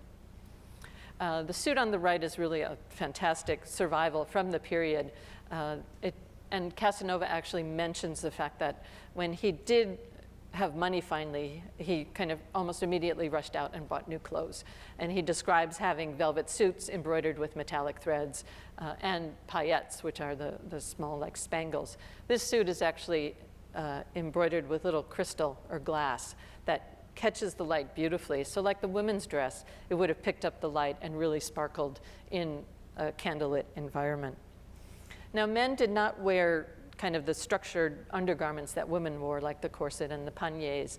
But there were kind of tricks they did, because there were certain parts of the body that were considered more fashionable. Like a lot of men wanted to have like a full chest, so often you find jackets that are well padded in the front to kind of help with that fullness. There's also a lot of emphasis on the calf in the 18th century. And to have a muscular calf was something that was, seen as very important. So you'll see in most of the paintings when you look at them in the show, most men are standing there with their legs turned out, so you can actually see the shape of the calf. Men also wore kind of calf plumpers, which were pillows you could put underneath your socks that would plump the calf out and highlight that part of the body. Now, I also wanted to talk about another fashionable aspect of dress, and that was accessorizing, and in particular, I wanted to talk about lace. I think today most lace is machine-made, and we don't really have an appreciation for lace except for maybe in Frederick's of Hollywood or some shop like that. But during the 18th century, it was an incredibly important accessory and extremely expensive. And I show you this gorgeous portrait of Madame de Pompadour. It was done kind of posthumously, finished after her death. But she is wearing what was probably a robe de chambre, which is kind of a house dress, believe it or not. When I did work on her probate inventory, her robe de chambres or house dresses were often more elaborate than her outdoor dresses or more formal dresses. This dress is actually of a painted silk. It might have been painted in China and then exported to Paris, although by this period there were companies in Paris where they also painted silks. And actually Casanova, while he was in Paris and had a lot of money due to his adventures with the French lottery, actually opened a factory where he had, I think, about 20 girls who were painting silks for him. So it was a very fashionable type of garment, and Pompadour wears a dress of painted silk, but it's heavily accessorized with lace. And in her probate inventory, there is the mention of a complete set of lace that was worn, that was made of Argentin lace, which is a very expensive type of needle lace that was fashionable in the mid-18th century. And if you look closely at the portrait, you can see she wears lace around the bottom of her petticoat. She wears it on either side of the overdress. She wears lace ruffles under her sleeve, lace ruffles over her sleeve. She wears it around her neck, and she also wears a cap of lace. And the description in the inventory actually mirrors the lace she's wearing here. And it's valued at 2,900 French livres, which is a lot of money. There's also a set of sapphire and diamond earrings described in the inventory. They mention them as having, each one having a large sapphire surrounded by 16 diamonds, which are also valued at 2,900 French livres. So you have to equate the lace with really fine jewelry in order to appreciate the cost during the period. It was a very, very important accessory. And part of that was because it was very difficult and time-consuming to make. There were two ways of making lace. Here, I can just show you a detail. There was bobbin lace, where women worked on a pillow. And actually, the picture CD showed you of the ladies at work. One of them is actually working on a lace pillow. Venice was actually very well known for the other type of needle lace, which was needle lace. And Argentin lace was needle lace. And in creating all of those thicker areas you see in the detail of a piece of lace from the MFA's collection, which is kind of from about the same period as Pompadour's, these areas are built up using a buttonhole stitch. So those of you who embroider or know what stitching is, you'll know what a buttonhole stitch is. It's just a very simple stitch of inserting the needle through the loop above it and bringing it through. Then you just move to the left and then move back left to right, kind of doing more of these buttonhole stitches. So if you can imagine doing that to create all of the needle lace that Pompadour is wearing in that portrait, it's really astonishing the amount of work and time that goes into the creation of these very, very fine laces. They were very important during the period. Now, I think in all of the areas I've talked about, undergarments, the deportment, cleanliness, overgarments, the silks, clothing was all about status in the period. And the 18th century is an interesting time because prior to that, status and hierarchy was extremely important, and in Venice, very much so. And during the 18th century and ideas of the Enlightenment, a lot of that breaks down as emphasis is shifted from kind of the collective society to the individual. And clothing changes a lot during the period. But I think still in portraits like this by Pietro Longhi, you can still kind of, even after this talk, and maybe even before, see that there are people from many different levels of society in this portrait. Of course, in the center, it's very clear who the aristocrats are. From the dress they're wearing, the woman is wearing with the wide panniers, the silk, the lightness of the fabric is also a key to it. That's something I really didn't talk about. She just, stands out in the center of the portrait. Behind is a couple. She wears a mask and a kind of cloak that covers her head. They're probably of a kind of wealthy, or not, maybe not wealthy, but a craftsman class, people with some money. And then in the front is the poorer woman who is selling the perfumes. She wears probably just a petticoat with an apron in front of it, her stays, chemise underneath, and then a kind of short jacket to cover it. And the dark colors also kind of respond to status, because stains wouldn't show up as well on dark colors. If something did get stained, it would go to the dyer, who would then dye it. So you see much more of the dark colors in the poorer classes. So I think hopefully this talk will help you to appreciate the show a little bit more and to understand the clothing that you see in the exhibition and in the portraits themselves. Thank you.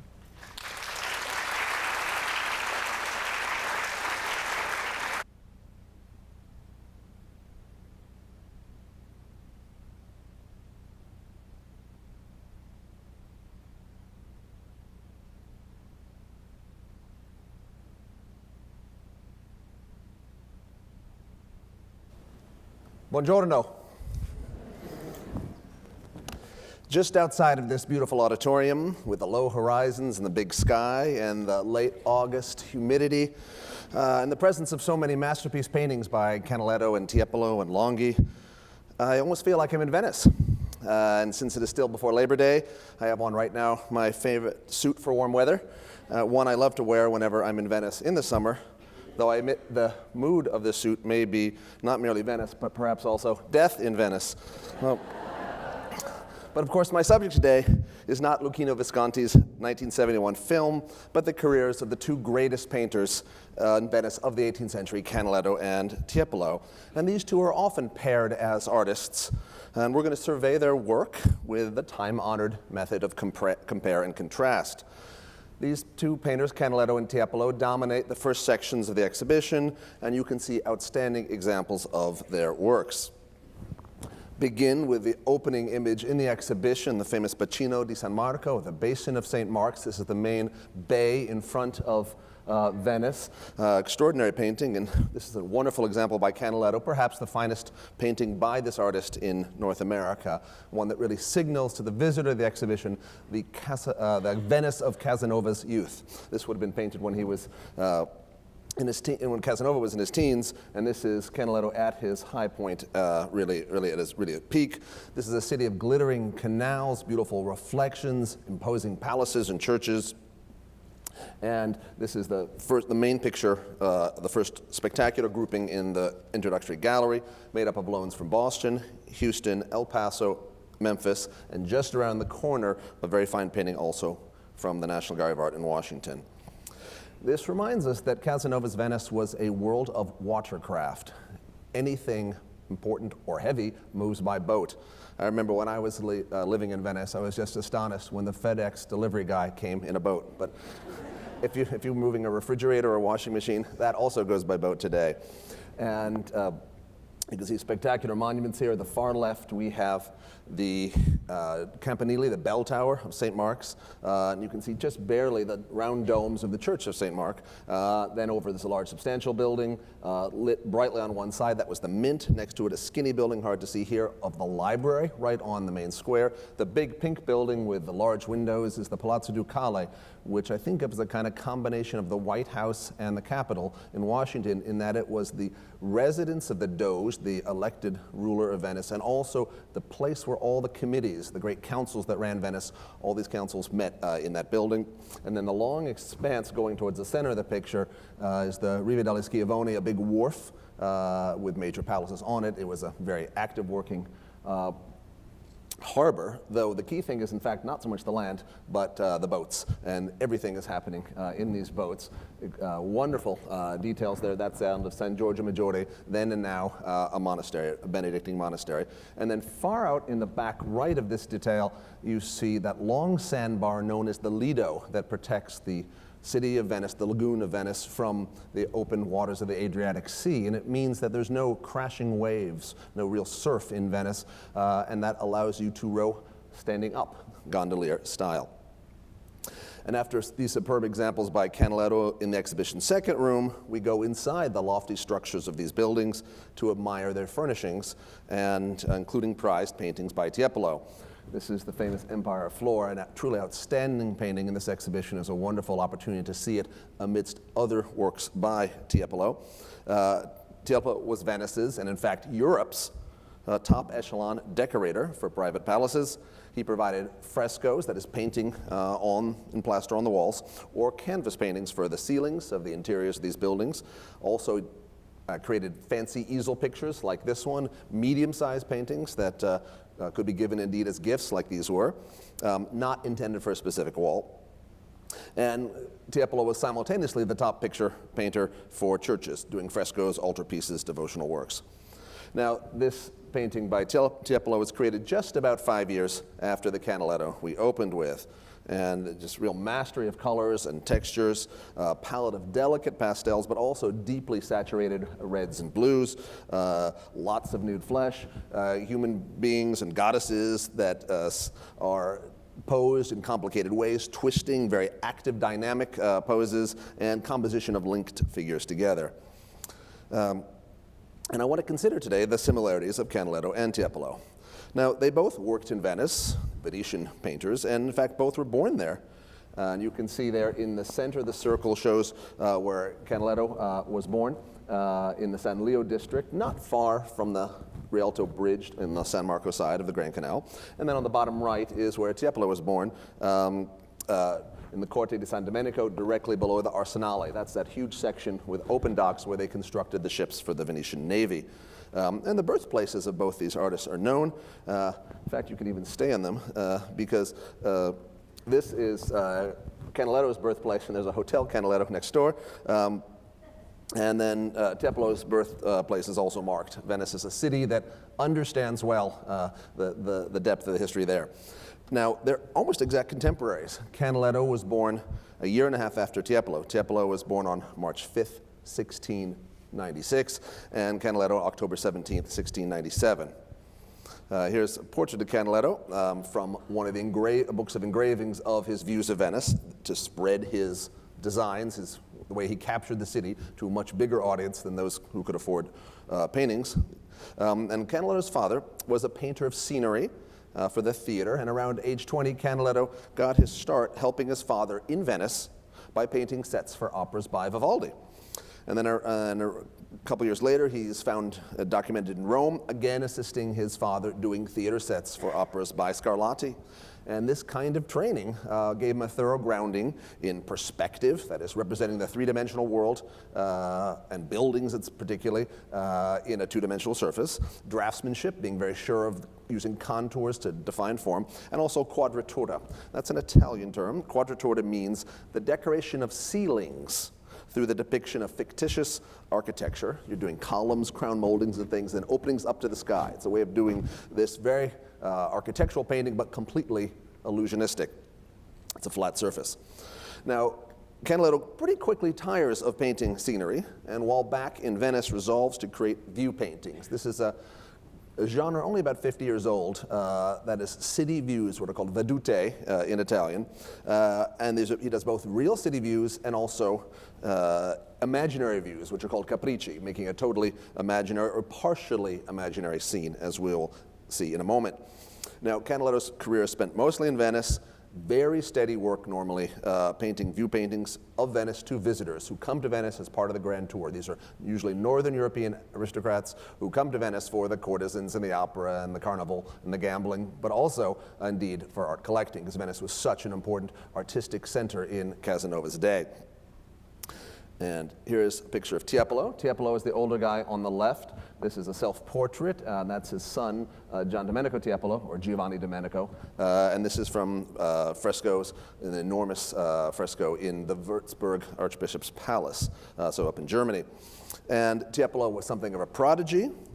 He studied with a late Baroque painter, Gregorio Lazzarini, who was a teacher of many people of the next generation.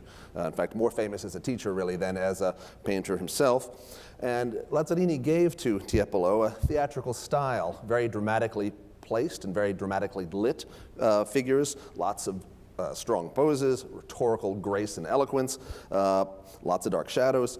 By his early 20s, Tiepolo was already an independent painter and started getting lots of commissions for churches. He worked extremely quickly, and this was one way, indeed, to endear yourself to patrons, is just to get a lot done fast.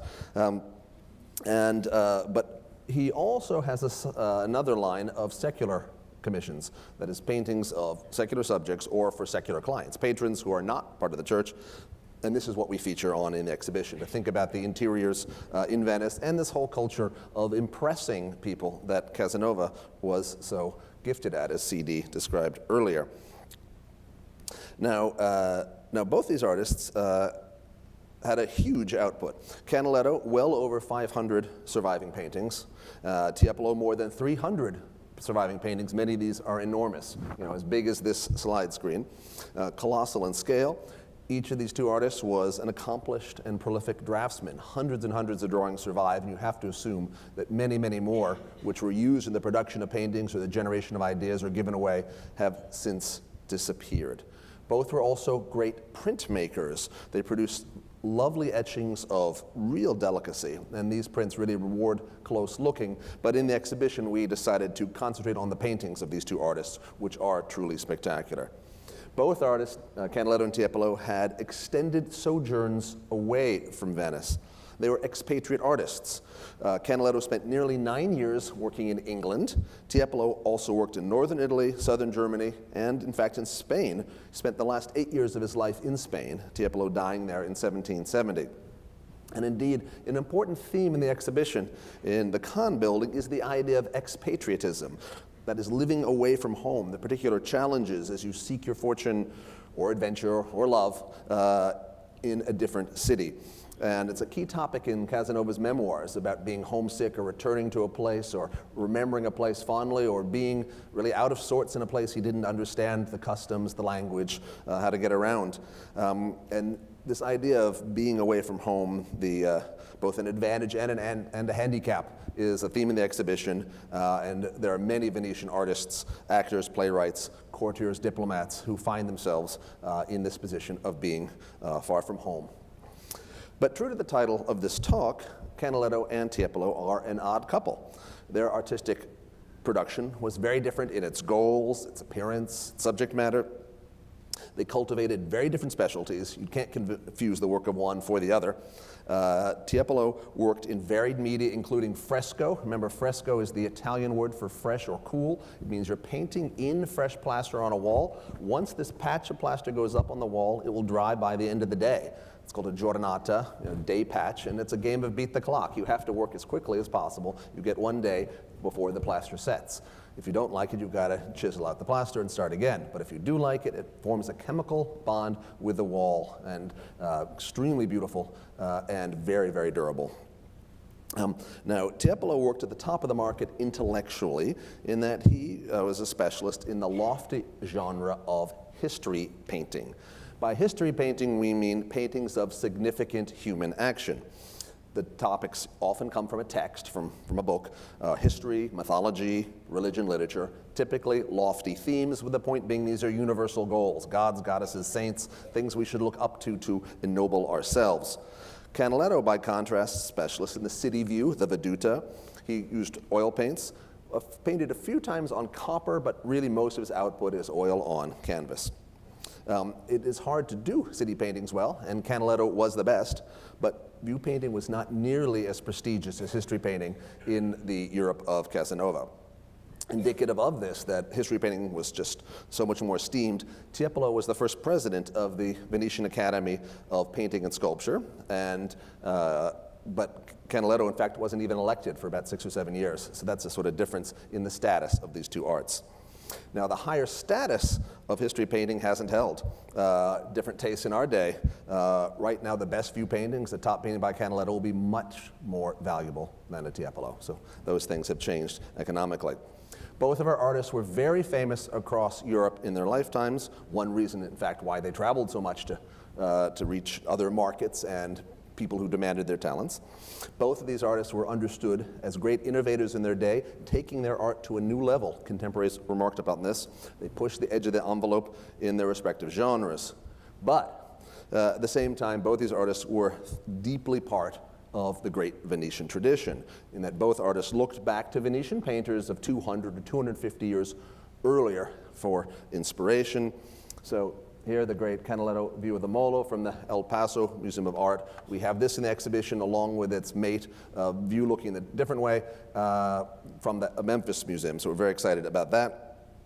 And notice the contrast of the weightless clouds and the very sturdy, imposing buildings, the sense of the figures there against these famous architecture, and how this, of course, harks to the Renaissance pictures with recognizable settings. This wonderful painting by Gentile Bellini of the procession in St. Mark's Square of a relic of the True Cross performing miracles as it went by people who were watching the procession, family members of people who were watching the procession were miraculously healed. But it's clearly, even though the square has changed quite a lot since then, this is demonstrably Venice with a wonderful sense of perspective and setting and attention to surface and structure. And then you see this in the case here of Tiepolo, a beautiful painting, a big, imposing canvas in the exhibition of Time Unveiling Truth, painted not for Venice, but for a palace in the mainland city of Verona, which was part of Venice's mainland or terra firma empire. Got a muscular figure, winged figure of Father Time. He's got a big scythe on the ground, an hourglass, and a chariot, which are, of course, symbols of time, also symbols of death. And Time is disrobing, really just pulling right off an elegant young woman. She's a figure of truth, and making her then, by taking off her clothes, she becomes the naked truth. And Time is also neutralizing earthly love. Poor Cupid's off on the side.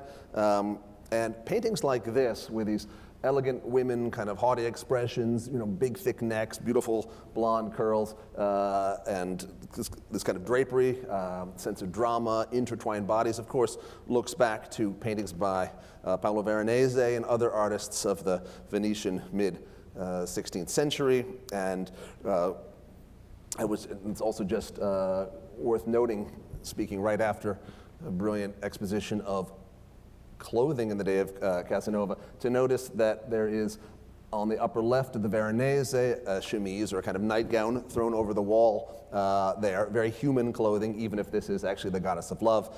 And we can see, again, beautiful sense of silk textures, catching the light. It's really sort of heavy, thick fabric, extremely beautiful, and also feathery leaves, foliage, the delicate curls of Cupid, the wings, etc. So much of an inspiration, all for Tiepolo, and in fact, it's a very real garment. It's got buttonholes and hems that is being the chemise that's being pulled off her by Time. And Tiepolo was very interested as well, not just the figure types, these powerful, muscular men, these elegant young women, but also a real sense of theatricality, zigzag compositions with a lot of energy in them. Now, both these artists were idealists. It's probably obvious, because before really the 19th century, the object was to make more beautiful the real world, to take something out there and then improve upon it, to alter reality, to make it more beautiful. And that's obvious with a painting like Time Unveiling Truth. The figure of truth, the lady there, is clearly a composite, right? She's got idealized figures that might vaguely recall somebody, but it's no actual person. And again, he's using Veronese's beauties as a point of departure. Canaletto, too, was an idealist, and he, again, improved upon reality for aesthetic reasons, and he often did this with what's called a capriccio, which is a made-up city view. And these are imaginary scenes. Sometimes they're ruins in no specific place, or sometimes they play with reality in really interesting ways. This is apparently the Grand Canal in Venice, but using all sorts of buildings that aren't there. These are structures designed by Palladio. The one on the far left was a palazzo in the mainland city of Vicenza, which Palladio did design and was built. The far right is the Basilica, the main city hall in Vicenza, which Palladio did design. The middle, though, is an unexecuted project for the Rialto Bridge. Not the one that crosses the Grand Canal now, but one that Palladio had designed. Very elegant with the temple front. Completely impractical, though, because it's hard to imagine getting any ship of size underneath it down the Grand Canal. One reason why it was never built. But this is a wonderful painting for a connoisseur to take different beautiful buildings and put them in a new arrangement. Magically transport them to Venice. But also in even a more obvious realistic view painting, Canaletto plays with reality. Beautiful picture, important in the exhibition. First, to really set the stage for Casanova's life. He was born in that very narrow back neighborhood that you saw in CD's lecture, just around the corner there of the canal on the right. You imagine rowing for a minute or two, and you get right around to where Casanova was born. But even in this, which seems so direct and believable, the Grand Canal's been first opened up quite a bit for us in the foreground and then cut much more tightly and narrowed more tightly in the background, really altering the space. The buildings have been shifted around subtly to make it more pretty. And of course, the boats were arranged to show the variety of boats that you could have on the Grand Canal, not any specific arrangement or moment. Now, and then in something like this picture of the Bacino with which the exhibition begins, there's an extraordinary amount of detail, but also things very, very much change. The island of San Giorgio Maggiore, the white church, also Palladio, looking right out at us. It shouldn't be that way. It should be pivoted back quite a bit, but Canaletto wanted to emphasize that. I've spent time with a map and tried a map of Venice, and it's clear that all the church towers you see in the left horizon were moved subtly in order to make a more pretty progression from left to right. So the church towers have been moved around. The viewpoint of this picture is impossible. There is no place on land. You'd have to be up high on the crow's nest, right, high on a mast of a ship to get this, and it basically combines two different views. So this is taking something that's real and then he's using lots of detail, of course, a straight edge, probably a camera obscura, various types of optical devices, lots of drawings to compose these pictures. But, and the one detail that I just love is this one right here. In front of the island of San Giorgio Maggiore, you see the reflection of the church in the water, and of course it's reflective there because that island is blocking the wind and the slight waves, so it gives a more mirrored surface. It's just a beautiful detail. A whole variety of flags, Netherlands, English flags, showing travelers from all around the world. And paintings like this remind us that in the 18th century, in Casanova's day, the main center of Venice was not really Piazza San Marco, not St. Mark's Square, but really was the bay with all these deals going on and energy, commerce, people traveling, and sort of talking from boat to boat. It's just incredibly lively thinking about that. There you see the attention he paid to flags, rigging, waves, reflections, extraordinary details here. And even though Canaletto is famous for his views, not for his people, it's wonderful the sense of motion. Everyone's in action. Things are pointing, gesturing, moving, picking up, discussing. There's a lot of energy even in the small scale of these pictures. But what I want to make clear, though, is that although these pictures seem to be incredibly realistic, in fact, there is a lot of alteration or improvement going on. And this is an important lesson that precision does not equal truth. Right? You could have a lot of detail, but indeed, he is taking many liberties to make something as beautiful as possible. And then look at this extraordinary, the waves, the cargo, the various ropes and lines. This picture is also in the exhibition, an early work by Canaletto when he's sort of still in his moody early period with darker shadows. It's the view on the northern edge of Venice looking from the Fondamente Nuove, which is the sort of long wharf that goes along the top of Venice, looking the islands going from right to left, San Cristoforo, San Michele, and then in the distance, the island of Murano. Important to the exhibition is that this was the scene, Murano, the famous glass-blowing island where there were several different nuns that Casanova had various crushes or affairs with. But in this painting, the distance has been quite a bit reduced from those foreground islands to the upper edge of Venice. I mean, it looks like you can practically touch them, but indeed they're much further apart. But it wouldn't be much of a painting if you only had little teeny specks in the background. So again, Canaletto is improving upon this. And then another painting we saw earlier, the Porta Portello. This is the entrance to the city of Padua, and it shows Canaletto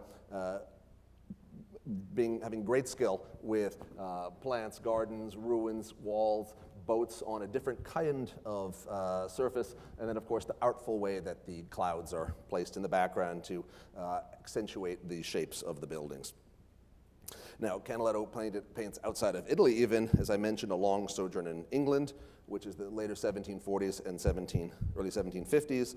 He did this because his market dried up during the War of the Austrian Succession. Travelers were not coming as regularly to Venice. They didn't feel safe crossing the continent, and so Canaletto goes where his clients, his buyers are, and spends, as I said, almost 9 years in England, and does, even though this is demonstrably a Canaletto, I love how quickly he got the Englishness of this London scene. Now, given the parallel careers of these two artists, did they know each other? And interestingly, there is no evidence that they did. They moved in different circles, very different clients, they had different friends, and of course they'd made different kinds of art, so they wouldn't necessarily be in competition for the same buyers or the same commissions. But in a compact city like Venice, they had to have run into each other again and again, or at least known of each other, because they were both the peak of their professions in this time. But very interestingly, we know that Tiepolo owned this very painting by Canaletto. It's a view of the huge city square in Padua, the Prato della Valle, and it's easy to see why Tiepolo would admire this expansive view with beautiful sky, the almost aerial viewpoint, the amount of detail, the way that groups of people have been organized into nice little conversations, or it's a sort of very eloquently arranged so it seems completely natural and therefore completely believable. We don't So this was owned by Tiepolo, and it's tempting to imagine that Canaletto himself would own a painting by Tiepolo, but sadly there's no evidence. I'd like to finish with a few wonderful paintings by Tiepolo, including some in the exhibition, give you an example of his range. Now, we have actually just in the exhibition secular paintings. He was, as I said, the #1 maker of religious images in 18th century Venice, but that is not our focus in the exhibition. Rather, the decorations of Venetian palaces, or the kind of art of Venice that was impressive outside of Venice. This is a wonderful painting in the Kimbell's own collection. It's an oil sketch for a frescoed ceiling in the Palazzo Clerici in Milan. It was commissioned to celebrate the uniting by marriage of two very wealthy families in 1741, and the subject is Apollo and the continents. It's a painting about this big, though it's a modello, a very fancy oil sketch that was shown to the patrons for their approval before he got up on the scaffolding and started painting the ceiling. But it's also a beautiful work of art in its own right. This is about as fancy and elaborate, and I should say finished, an oil sketch by Tiepolo gets. Just a spectacular acquisition for this museum. Right in the center, in the midst of all this golden light, we see Apollo, the sun god, and in the clouds around are various gods. Diana, Mercury, and Jupiter are above Apollo, and Saturn, Venus, and Mars below. In the four corners of the vault, we have personifications of seasons and rivers, and then also up there, silhouetted, so a little darker, is Cupid and his beloved Psyche going to Mount Olympus for the celebration of their marriage. And this is, again, perfect themes of abundance, fertility, prosperity that make sense to celebrate wedding down here on Earth. This picture, enormous fresco, again, is the first real success doing frescoes in Venice, the Church of the Gesuati. And this gives an example of Tiepolo's skill at taking what would otherwise be a pretty dull subject, not much is happening. It's the institution of the Rosary. Basically, the Virgin Mary gives Rosary to St. Dominic, who presents it to the world. So, simple exchange, not that fascinating, but what Tiepolo does is introduce a beautiful zigzag composition, really enlivening. There's no real empty space in the picture. It's wonderfully filled out, but it seems completely natural as well. Strong gestures and wonderful pastel colors in this fresco. And want to also make clear something about frescoes. Unlike oil paintings, which have some gloss to them, paintings in fresco are where you're painting in plaster, completely matte, no glare at all, and gives these wonderful saturated colors, no reflection. And it is hard to pull off, but Tiepolo was a master. And to give him credit for even bigger commissions, this is enormous, one of the largest frescoes ever made. It's the ceiling of the stairwell, called the so-called Treppenhaus in the Würzburg residence of the Archbishop. Enormous fresco glorifying the family of the noble. There's the detail along the edges, real play with reality, and then the far left of this detail is the figures of Tiepolo and his son that I showed you early on.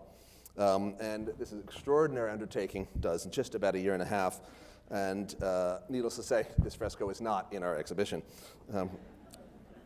But to see Tiepolo really at his best, and I think this is fair, not just enormous commissions, but also things where you could really focus, where you'd have not an audience of dozens and dozens, but maybe just an audience of one. Much smaller is the beautiful Realm of Flora, which is a superb painting in the exhibition. It was made as a diplomatic gift, part of a pair. A Venetian go-between and diplomat, Francesco Algarotti, who was an expert in art, friend of Tiepolo, commissioned 2 paintings to give to an aristocrat in the town of Dresden, Germany. Algarotti wanted a job. He also wanted to promote Tiepolo at the same time. So this was an example where the client and the painter really hoped to impress. The background fountain at the far left there is a fountain that's actually in one of the Count's own gardens, so very flattering that way. And although it's been assumed that the lovely woman on the chariot, very voluptuous in pose and expression with a yellow drapery around her, assume that she is the subject matter, the lead figure, Flora, the Roman goddess of flowers. There's also the theory, though, that the dancing woman in red at the right is Flora, and the evidence for that, in fact, would be a painting by, there's the detail of woman in yellow and the woman in red, though they're not wearing much, really. But this is the painting by Poussin from a century earlier, the Empire of Flora, which was owned starting in 1722 by the Royal Collection in Dresden, and the figure there dancing in green is very similar in pose to that in red. So that might be an indication that she's actually the figure in red would be the Flora, who has this beautiful garden. And then by that thinking, the woman in the chariot would be Armida, who is the witch conspiring against the Christian warriors, the bottom left, in the epic poem by Tasso called Gerusalemme Liberata. But I think we can leave arguments of iconography aside and instead enjoy the magical setting, the lush surroundings, the agile figures of this stupendous painting. There is so much here to please the eye, and the painting is truly a high point of the exhibition and indeed of Italian art of the 18th century. So I believe that the next best thing to a visit to Venice is the chance to enjoy, across the walk, the enchanting paintings of Canaletto and Tiepolo. And so with our deep appreciation for their talents, it's now time to say arrivederci to this odd couple. Grazie.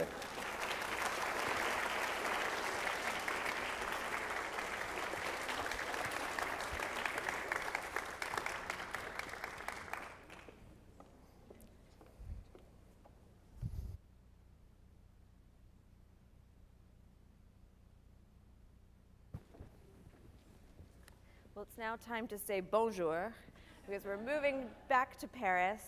Before I begin my talk today, I just want to thank Eric Lee, the director of this incredible museum, one of my very favorites in our country, and especially to George Shackelford, a prince among men, for inviting me to speak here today, and also to Regina Palm and Nancy Edwards and the incredible staff here at the Kimbell. So, as you've heard today, this exhibition offers us an unparalleled view of the world experienced by Giacomo Casanova, who is a figure that has long been associated with the libertinage surrounding the court of Louis XV. As an anti-hero, a rake, and a cliche of the morally corrupt, the legend of Casanova will be used today as an entryway to the complex visual culture of the High Rococo. Casanova arrived in Paris, the cultural capital of Europe, in 1750 for the first time, in August of that year. And he proclaims in his memoirs that his only goal was to enjoy life. He did. He definitely did. He was ambitious, he was very virile, and he proclaimed, he studied pronunciation with très bien père.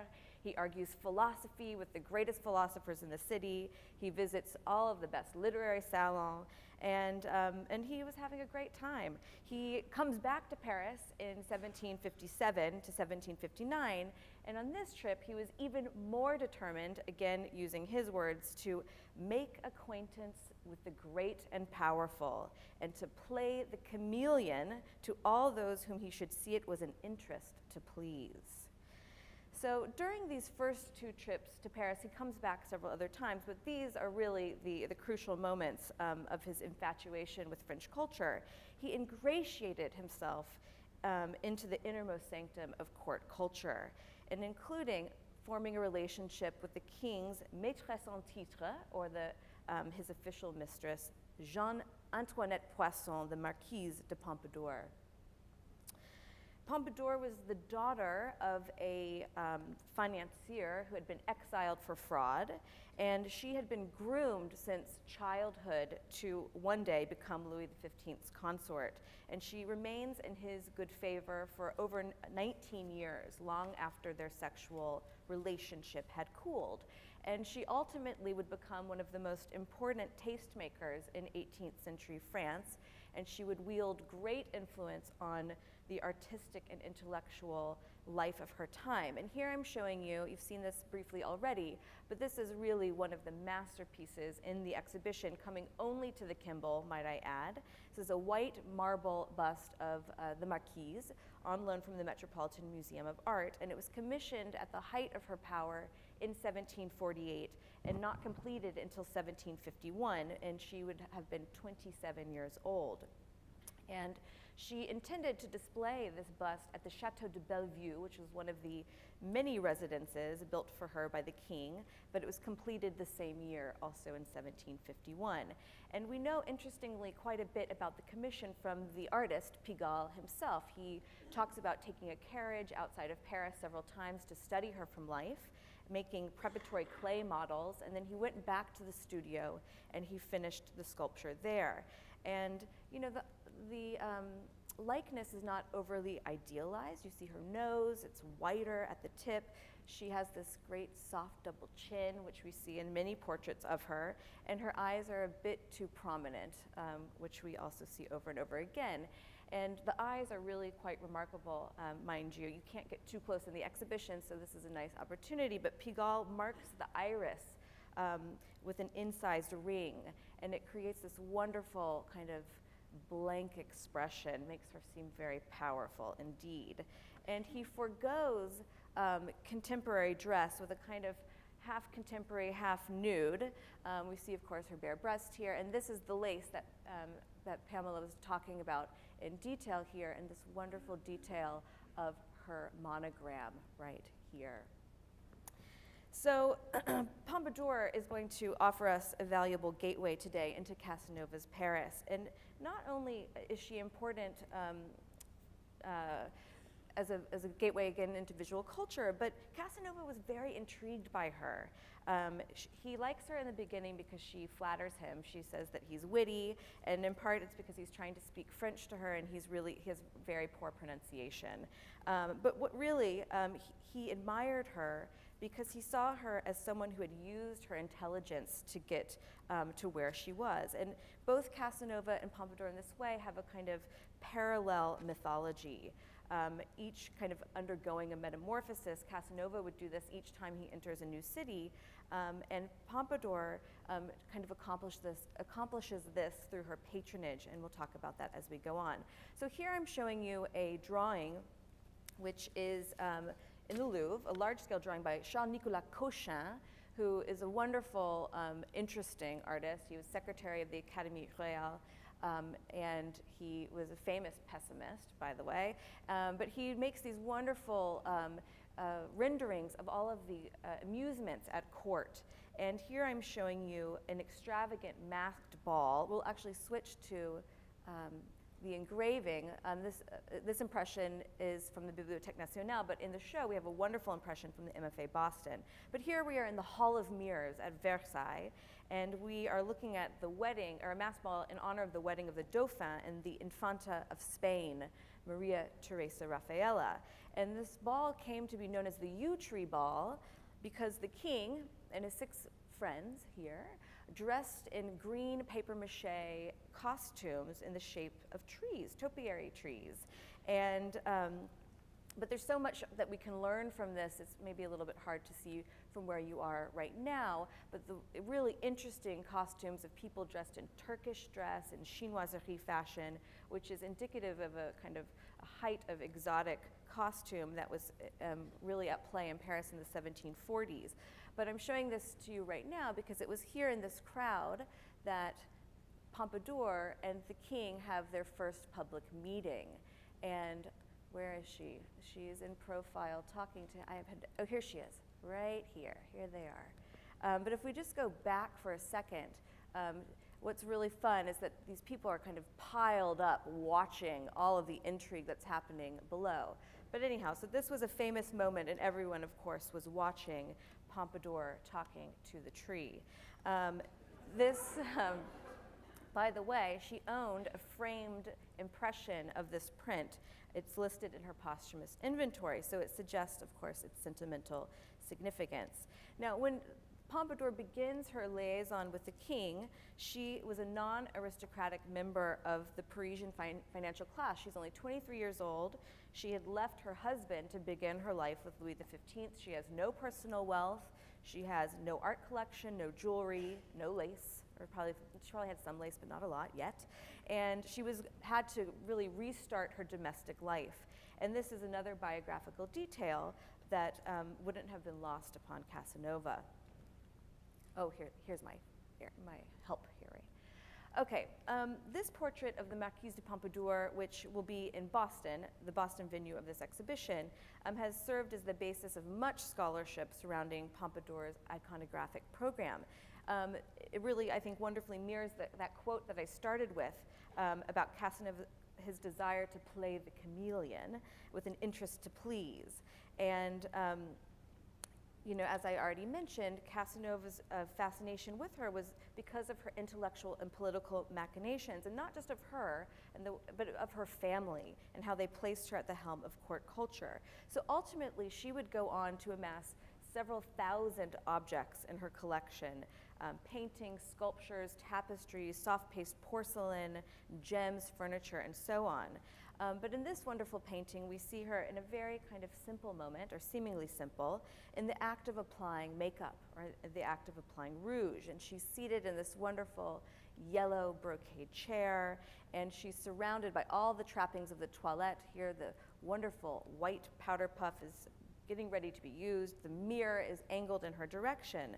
But most conspicuous of all, of course, is her cameo on her wrist, displaying Louis XV at the center line, so we will not miss it. And a wonderful art historian named Melissa Hyde has written extensively on this painting in particular, and she talks about the beauty ritual, the act of putting on makeup. And face paint, or maquillage, was cosmetic artifice, but it was also a sign of courtly nobility. So in Boucher's portrait here, we are being confronted in the ways that Pompadour made up her identity and in the process asserted her agency. And this painting, by the way, would go on to infuriate some of Boucher's critics, chiding him for working, number one, for female patrons, but also accusing him of painting his canvases in pale shades and in powdery pinks in the way that a woman painted her face. So while slipping through the back stairwells of Versailles, Casanova reports to us in his memoir that he stumbled upon the private quarters of Pompadour, only to find her rehearsing a ballet. And in her first act of patronage at court, she was not actually initially commissioning works of art or paintings, but she was commissioning the theater. And when she arrives at court at Versailles, she immediately assembles a troupe of actors and musicians and singers to accompany her in a series of performances. And so the king built her the Théâtre des Cabinets, which was a private theater for her on the ground floor of the palace, and that's actually what you are seeing here. And this is a watercolor which will be in San Francisco for the exhibition, also by Cochin, who you met just a moment ago. And Pompadour's theater troupe would perform over 56 evenings over 7 seasons, and she herself would play Egyptian goddesses, Turkish odalisque, ancient heroines.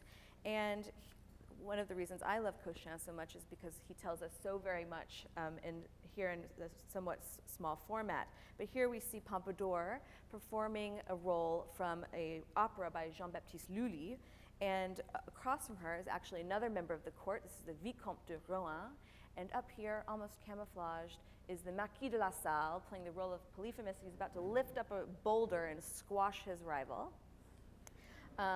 And to talk about the fashion, it's really incredible. This is her pannier with beautiful painted aquatic plants on the silk. And she's standing on this wonderful makeshift stage set of water. And even more interesting are all of the members of the court, many of which can be identified. And we see this wonderful, this all faux marble. This is painted blue silk. We have up here is a painted cloud ceiling.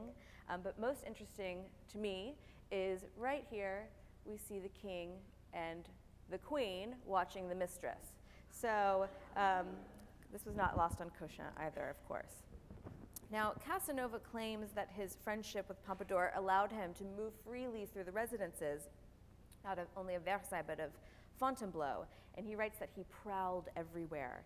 And one day, he stumbled upon the king, who he says was so handsome, he forced everyone to love him. And here I'm showing you another really exceptional loan from the Metropolitan Museum of Art. In the show, he is installed next to Pompadour.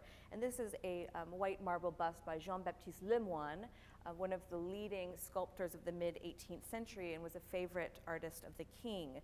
And this is really a wonderful kind of kingly moment of nobility. We have his golden fleece and ribbon of the Holy Spirit, and this wonderful kind of rococo twisting of the torso, which creates this wonderful swirl.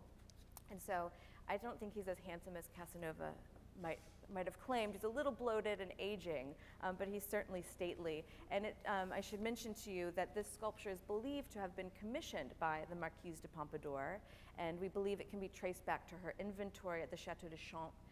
And when she would die, the king would actually buy it back for his own collection. So Casanova would meet Louis XV again, but this time indirectly and via a more intimate circumstance. So one of the highlights of Casanova's first Parisian period was his trip to the outdoor fair of Saint-Laurent, where he meets a beautiful girl named Marie-Louise O'Murphy and Victoire, her cousin Victoire O'Murphy. And so the younger O'Murphy was so beautiful, and Casanova becomes quite besotted by her. And so the sitter in this painting has for a long time been erroneously called the younger O'Murphy.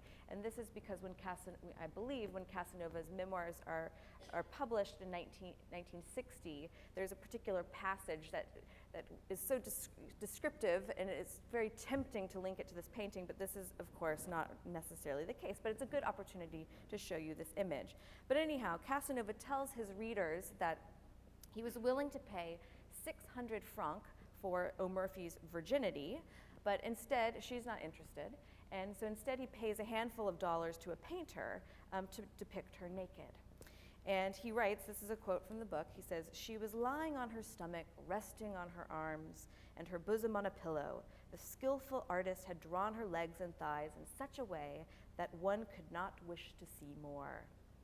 And so the artist that he mentions supposedly shows a version of the canvas to the king, who was so enamored by the image of this beautiful woman that he invited O'Murphy to come live in the Parc aux Cerfs. By the way, Casanova calls the Parc aux Cerfs nothing more than a seraglio on the grounds of Versailles. And O'Murphy, by the way, is very different than Pompadour. She is an unofficial mistress. She has no place in court culture. She's not invited to the palace or to attend court entertainments and events. But anyhow, regardless of the model's identity here, this is one of Boucher's very most erotic exercises of the 1750s. And this, by the way, sadly is not in Fort Worth, but will be in the other venues. But I want you just to notice the way that he's applying the blues here, and then the wonderful red outline to the parts where we should be looking, kind of playing with the idea of warmth and cold, and then the kind of wonderful hardness of the architectural backdrop here, which is a nice foil to the softness of the pillows, of the sheets, and of course, her soft body. And Boucher would make many versions of this painting and also in drawings. And this wonderful, one of the best parts of this painting is the kind of positioning of this foot right here. And here is a wonderful pastel in the Musée Carnavalet. So you know that Boucher is really trying to work out the positioning of that body. But this pastel study is in Paris. It was too fragile to travel for the exhibition, but it's almost always on view, which is not necessarily a great thing for pastel, but when you go to Paris, you could probably see it. So during Casanova's first and second trips to Paris, Boucher was one of the leading artists in the French capital. He was also Pompadour's preferred painter. He would ultimately be named first painter to the king and would become director of the Académie Royale, and he would train the next generation of painters, one of which you'll meet in a second. His works would appear frequently at the Salon, at the public art exhibitions that took place in the Salon Carré of the Louvre. And here you see an etching by Gabriel de Saint-Aubin, just to give you a sense of what these public art exhibitions were like. They're densely packed with paintings and with people, and some critics would lament the fact that it would smell bad inside because fishmongers were allowed in along with clergymen, and Casanova himself attends the Salon of 1750. So he tells us that he goes to the Salon, and this is a painting that he would have encountered there. This is Boucher's Light of the World. He, of course, is pretty silent about what he's seeing. Unfortunate for art historians, we want to know more. But I'm showing you this image because this was commissioned by the Marquise de Pompadour and displayed in that salon that Casanova attended in August of that year. And she commissioned this also for the Chateau de Bellevue, the same place where that sculpture would have been seen. And it was the first religious painting that she commissioned from Boucher. And she gives him complete freedom over the narrative, which is much less austere than earlier representations of the biblical passage had been in the past. And it perfectly, in my mind, shows how the sacred and profane can really wonderfully cohabitate, not only in Pompadour's patronage, but also in Boucher's practice. So Casanova's trip to the Salon of that year was, by the way, not one for artistic betterment. He's not necessarily trying to learn much, but he sees it as a wonderful financial opportunity. His brother, C.D. had mentioned to you, was Francesco Casanova, and he was a painter of battle scenes. And Casanova walks around and he says, in his own words, my brother could make a fortune because there weren't any other battle scenes prominently on display. And then Francesco Casanova would soon join him in Paris and would go on to have a very healthy career also at the Royal Academy. And this is one of two paintings in the exhibition by Francesco. So Casanova says little about works of art, as you've learned today, but I would like to think he at least knew Boucher by reputation. Boucher's paintings were at this moment adorning many of the most elite private residences in Paris. And here I'm showing you this glorious cycle of Boucher paintings commissioned for the Hôtel Bergeret de Frouville in 1769. By the way, this is only the second time these paintings have been reunited, and it kind of formed this crescendo of the exhibition. The last time, by the way, was also at the Kimbell in 2004. And they were commissioned by Jean-François Bergeret for his home on the Rue de Vendôme the year before Boucher's death, and it was the largest private commission that he had ever received. And so you have to imagine, I mean, these are really enormous pictures. You have to imagine being in a very kind of small, intimate space in a Parisian private residence and being physically overcome by these panels with the types of glimmering gilt bronze that Tom showed you earlier. It must have been very dizzying for any visitor. Here is just one example of one of the panels. Boucher had never before treated this subject either. We see the goddess Juno asking Aeolus, she's offering him a nymph in exchange for his help. She wants to cause a shipwreck for Aeneas and his fleet. And here's a great detail. Boucher's frothy fantasy with these curvilinear forms, again, would have really complemented the types of decorative objects that you see in our exhibition, and that some of which Tom talked about earlier. Now, Ovid and Virgil provided a rich source of visual subjects for Boucher, but and Boucher was kind of attracted to these narratives because they offered him the opportunity for depicting erotic adventures, abounding in conquest and transformation. This is a nice narrative link also to Casanova. So in our catalog, which I hope you will all buy, it's beautiful, it's pink, and it's filled with delightful essays. There's one really great essay by our colleague Susan Wager entitled Amorous Pursuits. And she discusses the ways in which modern ideas about love and sex originated in the social transformations that were sweeping 18th century Europe.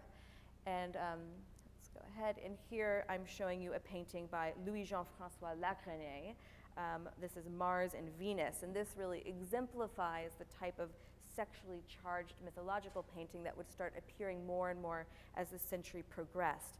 And in the words of George Shackelford yesterday, we had a lovely Scholars Day. He said, if you look just up here, I'm trying to do my southern accent, but it's not working. If you look just up here, you wouldn't even know that it's a god and goddess, because they look like just a very handsome man and woman in a very intimate moment, and not like the immortals that they are. It's the clues down here that give it away.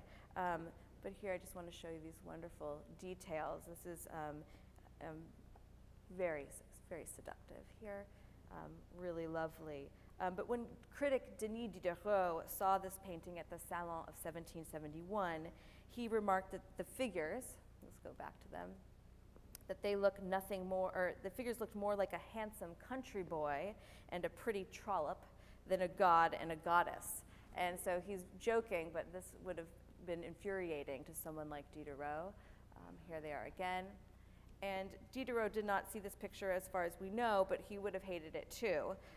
This is another type of mythological painting, and instead of, again, promoting kingly glory, as a history painter should be doing, this is more a scene of carnal love. And this is one in a series of mythological and pastoral overdoor paintings by Boucher in his studio featuring Diana's companions. And here again, as I mentioned, he's using an Ovidian subject as a way to portray a naughty scene. As here, a scene of erotically entwined female nudes. And this is a narrative trope that he would return to over 25 times, or over a dozen times over a course of 25 years. It becomes kind of a hallmark. And here you see their wonderful, very soft bodies kind of swathed in this, this voluminous fabric, the water kind of lapping at the feet, and this very suggestive young blonde woman lifting her skirt with her hand here and then pointing here to a quiver full of arrows. And this is not only Diana's attribute, but this is a well-known sexual euphemism, and any visitor of an 18th century salon, for instance, would have understood the pun, planter sa flèche, or to plant the arrow, was certainly naughty. And this painting has rightfully been discussed as an instance of Boucher co-opting female homoeroticism to satisfy the heterosexual male fantasy of his potential patrons.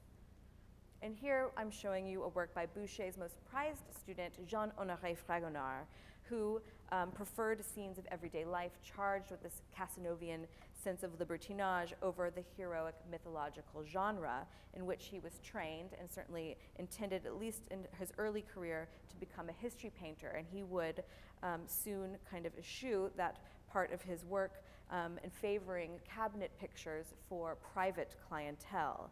And this painting is called The Seesaw. It's an early work, it's beautiful, from 1750, and he's still painting very much in the style of his teacher Boucher.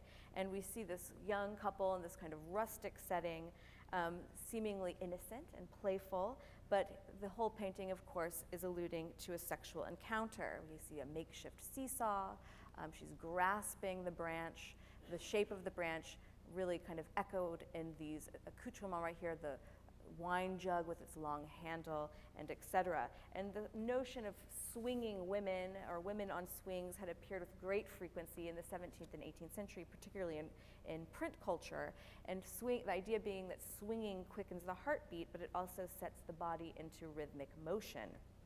And Fragonard, I should mention, is not just relying on innuendo here. It's very much the way that he's painting. And of course, you can't tell this from a slide, but I implore you to go into the exhibition after this talk and to look at this passage right here, and particularly her gown, this incredibly lively handling of paint. And this energetic application is meant to further the notion of play, I believe, and it's quite lovely. Here's another work by Fragonard. This is called La Curiosité. This is a very small format picture which has been installed in a vitrine, and it's measuring just about 6 by 4 inches. So it's slight, but it does pack a punch, I will tell you. And so part of its success is that it's at first really kind of difficult to read, but it's the confusion and the kind of peeling back of what's happening here which makes it, again, quite successful. So we see these two young girls peeking out behind these heavy curtains, and their act of looking is really mirroring our act of looking. And this, by the way, is a recurring storyline in Casanova's memoirs, kind of stumbling upon ribald behavior. And here we see a hand grasping some rose petals. This pink kind of draws our eye down, and you see a naked breast here, and then another basket of flowers. So something is happening in this little picture, and we have stumbled upon it naughtily. Here is another painting by Fragonard, also on our show, which is all about the act of voyeurism. But unlike that last work, here these figures are so absorbed they, of course, are not even aware that they are being watched. And then in one of the naughtiest paintings in the exhibition, also by Fragonard, you can see that he was kept very busy by his clients. We see these two women, and this is actually likely a scene of prostitution. These two young women jumping on the bed. Any viewer, again, would know that the symbol of the dog was one of female excitement. And we believe it's a brothel. This mirror right here, of course, is a common feature in a brothel. And again, it's the idea of this kind of male fantasy that appealed to Fragonard's collectors very much. And Casanova, by the way, recounts many such scenes of not only brothels, but perhaps his experiences with pairs of sisters and pairs of women, and etc., that are quite entertaining, shall we say. So attitudes towards prostitution had relaxed over the course of the 18th century, with one writer even claiming that by 1783 in Paris there were over 40,000 women working in the industry. And here I'm showing you a painting by Pierre Soublera, who was a French academician he worked primarily in Rome. He painted that gorgeous portrait of Pope Benedict that CD showed you in his talk earlier today. But here he's depicting a scene from La Fontaine, La Fontaine's tales of in novels and verse. And these were a series of stories that were incredibly popular during the Ancien Régime and were illustrated widely by Boucher, by Fragonard. And someone like Soublera certainly would have understood that this particular passage in La Fontaine would have been, again, appealed to a collector of libertine cabinet pictures. And here we're seeing the courtesan Constance, who was very ambitious and had been trying very to no avail to win over this man, Camille's, he's a young nobleman, his affection. He's not interested in her, which only fuels her passion for him. And so we see the moment where she's kneeling down before him like a servant, and she's undressing him. And this is a kind of wonderful moment right here, her hand in his stocking. Again, a very, very intimate moment. And we see Actually, you can't see it, but there's some lovely details in the foreground. Sublerat does several such scenes as these. And again, there was a considerable market.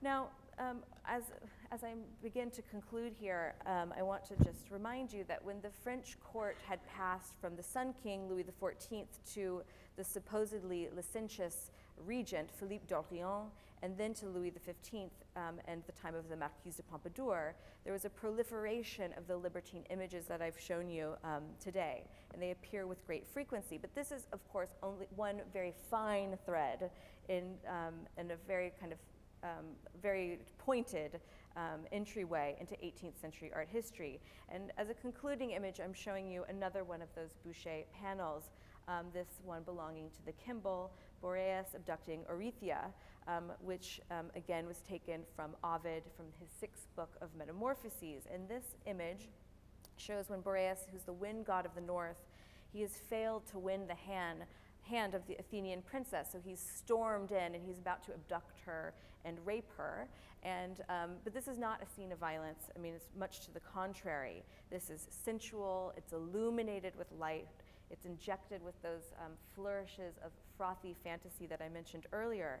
And it's Boucher's agreeable retelling of historical and literary subjects such as this one that would go on to become quite a threat to the Davidian neoclassicism that would soon be emerging in France.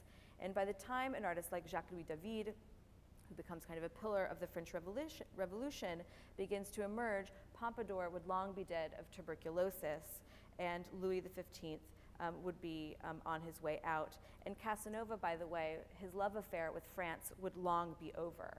He would return, again, I mentioned 3 more times to Paris, but with each time, his love affair with Paris, with Parisian high culture, would be soon waning. And so it's really the decadence of those first 2 stays, which coincide perfectly with Pompadour's life and her patronage, that's one of the great highlights of his memoir. Thank you.